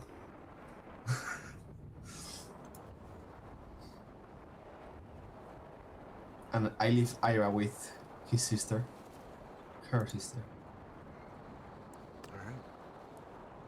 that finally, as the rain breaks, you guys eventually find yourself floating in over the familiar land. And then the ship settles in the tower of Midway, letting you all off. The town itself is just as you left it. Looks like they're still doing some cleaning up, some taking down some structures from the festival when you were last there, but otherwise... A day. Go ahead. Sorry to interrupt. A day out, I had cast sending to Conger Redshield to let him know we were 1 day from arrival in Midway, and to ask what he would like us to do with the Jarl's remains. Jarl Thorson. Which simply says, I'll have the body retrieved from your ship and to await his arrival. Got it. And with that, as you all eventually make your way down the tower and heading off back towards the district there, returning to the bastion. In 1 second. Need a certain...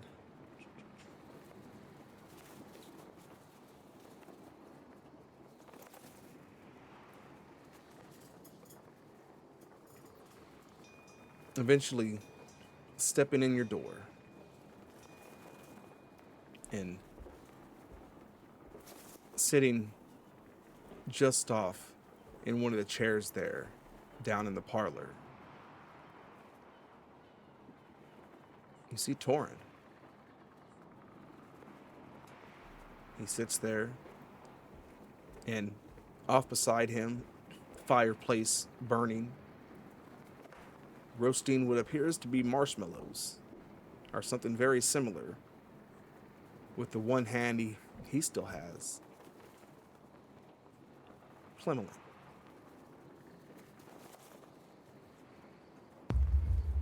Took you guys long enough to get back. By the gods, man, I hope you had a less eventful time than we did. Oh, bye, Torin. Well, brought him back.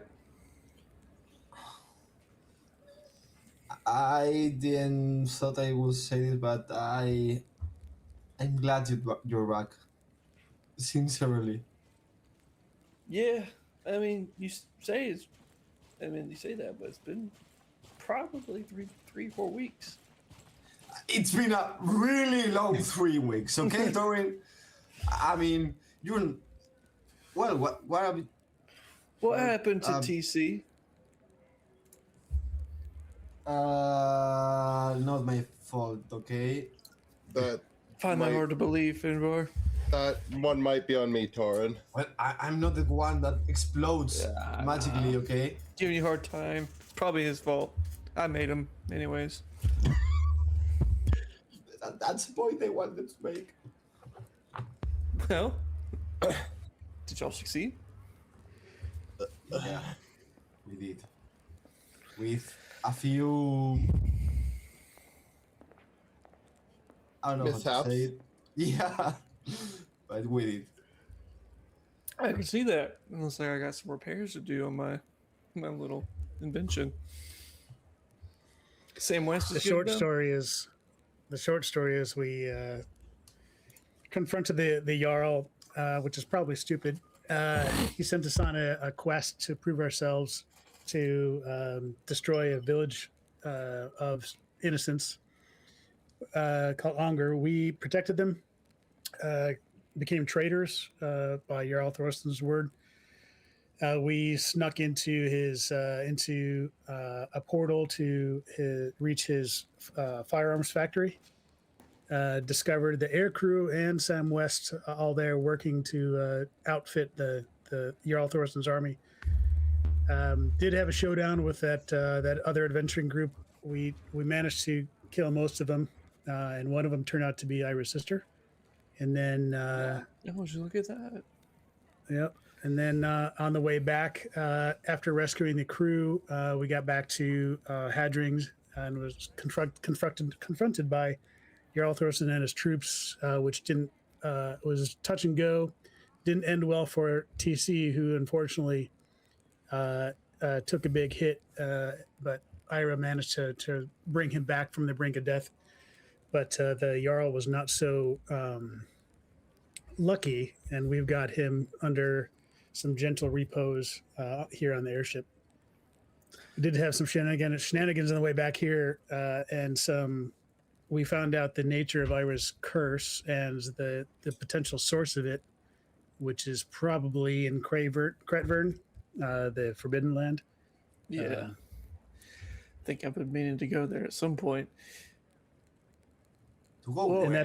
that's how TC lost most of his faculties. And he tried to mend the Irish crystal ball, and it backfired. Well, he did his job, and Torin's gonna walk up, just start pulling magic items off of TC, and just start putting them on himself. I'm gonna need this bag, this bag, this bag. Well, I'm sure Samwise might have some ways of fixing them, and if not, I can fix them in my downtime. But he did his job. Sounds like, at least. How'd it Oh, go? I with just Clement? got here and you're already putting me to work, I see. I didn't Well, say you. I don't want you touching this thing. I don't want it. I don't want to come back and its legs be gone and it have wheels. this I is think that sound. was This is Sam sound. West, right? Oh, Yeah, this is that was Cliff. Yeah. That sound was. I don't know what the hell you're talking about. And then Plam does walk over. You know, I think I could throw a couple of nice wheels on his back, so when he falls over, he'll slide right out of danger. It'll be the most amazing thing you've ever seen in your life. I promise you. Well, if we could just get him functional, he actually could be a nice helping hand around here to make any sort of get any work done. He's also, you guys tell me, how good was he in combat? Was he pretty good? It was amazing. Well, there you go. We got another guard if you can fix him up. But that is Well, I'll see what prototype I can number do. one. Let's see. I'm thinking some kind of a springy punching glove arm. Well, Sam, I'll tell you that. I'll ask you this: since your workshop's gone, Yes, you gonna be here with us now? Well, seeing how last time I was out on my own, might I mention, no thanks to you lot, as I'm quite sure they came looking for you fellas to begin with. So the least you could do is put me up around here and give me somewhere to work, don't you think? There's a nice workshop downstairs. You can go make yourself at home. There's plenty of guards here that'll also take care of you. And if you get TC1 up and running, he can be the captain of that guard. Oh, well, I'll tell you what. We'll start off with a nice bath. Maybe, see if we can turn this thing... Let's see if we can get a nice foot rub option first, and then, once we get some of those things settled, and I have a little time to rest my bones, they've already been putting me to work. You're not taking me from one factory to the next, but then we'll see what we can do about it. That's fair enough. It's good to see you. All right, good to see guys- you too, boy. Glad that you're alive. Look no Is there worse for anything- wear. Is there anything TC had that I need to be aware of? Well, I That he may have mean, gotten. more aware than his I don't know, paranormal thinking activities here. He got the Jarl's gun, I believe. That Oh, talking about guns, Torin. Yes. We agreed on destroying them, right? No. he also, What? he also Yeah, got we a, did. a grenade of some kind to disable the guns. And No. he also mentioned that has a lot of gunpowder in his He chest. rigged himself to be a bomb, or you rigged him to be a bomb? I did. Oh, that's really really nice by your part. Thank you. Well, I want to be sleeping next by a literal ticking bomb. Okay. I mean, you're the one that dragged in an egg bigger than you. Don't talk about him, okay? He's not talking to you. I think the ticking time bomb ready to eat you in your sleep. Anyways, No. listen, No. the reason I rigged him with gunpowder is because he is programmed to detonate himself to save his friends. So, luckily, that never came to it because that'd been a lot of repairing. But that is the reason he's full of gunpowder. Well, I appreciate you being back, and Plemlin, it's definitely good to see you. Minus the hand, unfortunately. Oh, don't worry, I'm gonna fix something up real nice for it. Don't know exactly what it's gonna be. I'm thinking maybe a hook. I hope that Torin in the future, we've been through a lot just in the past. It's actually been like almost 5 weeks, but I hope that in the future you can trust us with where you're going and what you're doing if you need backup, so that we can protect you. I But know. I understand. And trust me, I trust you guys. To my judgment, I figured the less you knew, the safer you would be in this excursion that I was taking. If you started getting questioned on where I was and you knew where I was, then you ran the risk on where you run the risk of being interrogated or worse, killed for knowing that. So just figured if I left, did the thing, y'all have no idea where I went. Y'all truly were in the blind. Y'all just had no idea. Let me get this straight. What you're trying to say is that you lied to us for our benefit? Yes. I didn't lie to you, I just didn't tell you the full truth. That's a lie by sometimes omission. lying, but yeah. Oh. I guess I didn't say anything, so Oh yeah, Torrin, we brought you back a friend. I went back a friend. Who has the Oh, bag of holding sorry. with Elvira? I was just saying real quick. We got some raiders coming in. Thank you so much, Metadog, for coming through with everybody. You guys just missed our most chaotic travel session of all time, which included, let's see, egg loving here. Not going to get too much detail into that. Interacting with a couple of gods, and a nice horrible haunted ship scene going on there. So now our group is finally getting themselves back to their hometown here, settling in, switching out one of our one of the temps, and bringing back in old faithful here, Torin. Thank you all so much for coming through. We're here every Monday night for Pacific time, so hit the follow button, go check us out on other stuff. But yeah, so sorry, I don't want to break everything up, y'all. I don't want to mess with the flow. You guys do your thing. I'm just here to answer questions. So, who has the bag with Veyron in it? I do. Oh. So, Torin, when we were facing the rival party, Veyron was slaughtering us. Frankly, we couldn't touch him, so I turned him into a turtle and stuck him in this bag of holding, and that was about 3 weeks ago, almost 3 weeks ago now. So I'm sure he's expired. Yeah, I but- don't know if that's gonna smell too nice. Yeah, I thought that's- that Interesting though. Ira may be able to question him by, speaking with the dead if possible. But I didn't want to open that bag until you were here. So whatever you want to do with Varen, he's all yours. I appreciate that. Ultimately, I'm surprised the Silent Shadows members was working with Yor like that. By the way, he was really weak to beat. I don't know if Well, I wish I knew that because every time I've taken a shot at him, it's been an illusion. So, straight through him every time. Well, this turtle didn't turn into dust, okay? For an illusion. I don't know if he was weak. I bent the fates. I've gained You a did little your bit of thing. power over the fates, and I manipulated the fates to make it happen. So And he didn't have any way out, so he's weak. Well, it's worth it. Yeah. He's a slimy scheming bastard. That probably deserved every bit you gave him. Well, Conger Redshield said he's going to send a representative here to retrieve the body of Jarl Thorson, and he asked us to wait for his arrival. So I just ask that as a group that we not leave the bastion quite yet until we can meet with Conger.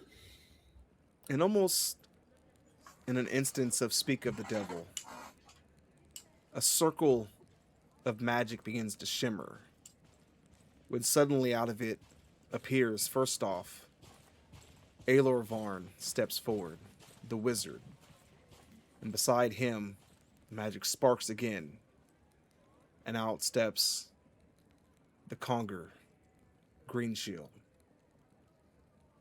decked out in full royal garb, seemingly on his way for some diplomatic work up in Hadrick once he's done here. But he steps forward, puts a fist over his chest there, and in a sign of respect to you all, especially for a king, gives a slight half bow to you all. It is good to see you all again, Moonblades.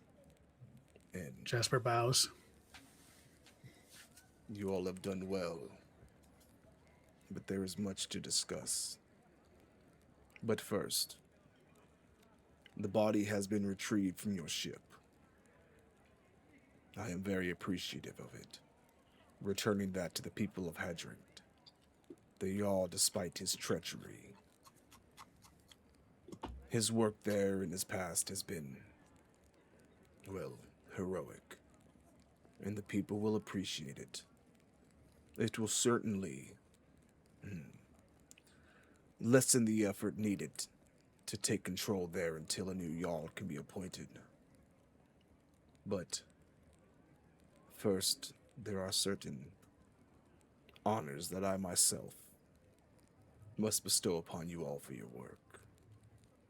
He reaches into a bag that Aelor Varn carries for him and pulls out a set of brooches, 4 of them in total, each of them bearing the symbol of the Moonblades.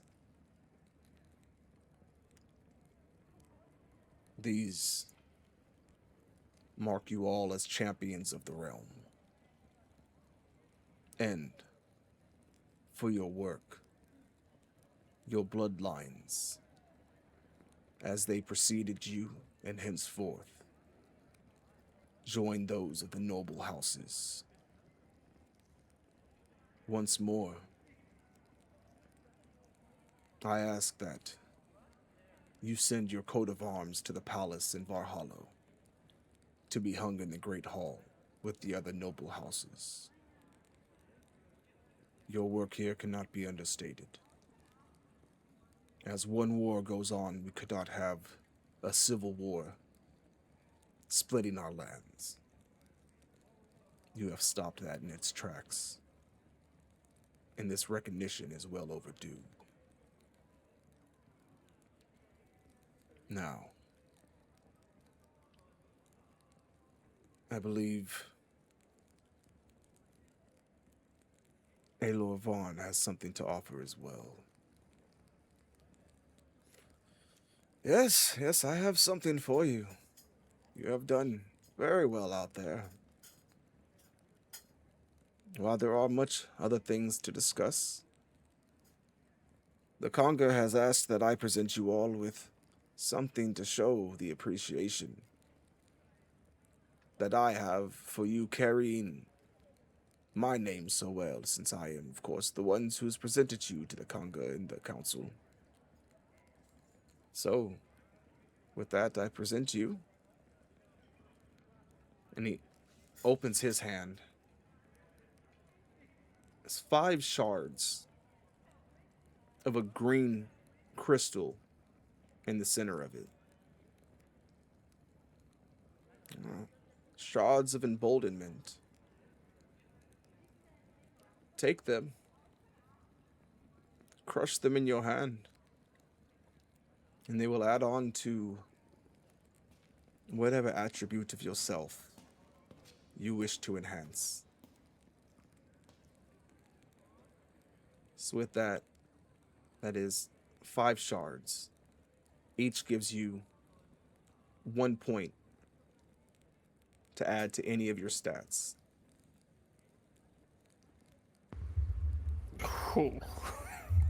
Thorin is not going to get that because he did nothing for that. Hey, By the way, okay? GC, detonate. Oh shit. He's not intelligent enough to follow orders anymore, Tori. I'll end it. Exactly. I didn't say anything. I'm serious mode with the king. I'm glad you all seem happy with your offerings. But there is much more to discuss. I feel we should settle in for the night. Perhaps have a meal prepared. This may be a long chat. And with that, as he goes to settle in, ready for a long night of talking, that's what we're going to call it for tonight, everybody. Oh, man. Awesome. Thank everybody for joining us. Hope you guys had a lot of fun, because we certainly did. I thought we would be here about 2 hours ago. So, You guys have anything to do on the boat? No. no, we don't. yeah, nothing. No, we're just gonna get there. I said, hey, what are you guys gonna do? What are you guys thinking about? Trying to do on the next session? They said everything from here onwards. We got no mention of. Yep. But as you all know, that's how it fucking works. What, And you that's why expected this to be prepping is easy? footnotes. They're gonna try this, but probably get nowhere near it. Hey, thank you so much for the follow there. I want to make sure I get you right. Live your sinister. I think I got that. I think I nailed it. Live your sinister. Thank you so much for the follow. Appreciate it. Hope you enjoy it. And we are here every week. And I think you only caught a little bit of the insanity tonight, a little bit of that in piece. Catch us next week. We're here every Monday, 4 p.m. Pacific time. And you get to witness the full experience of the chaos that is my group here, because they are wild.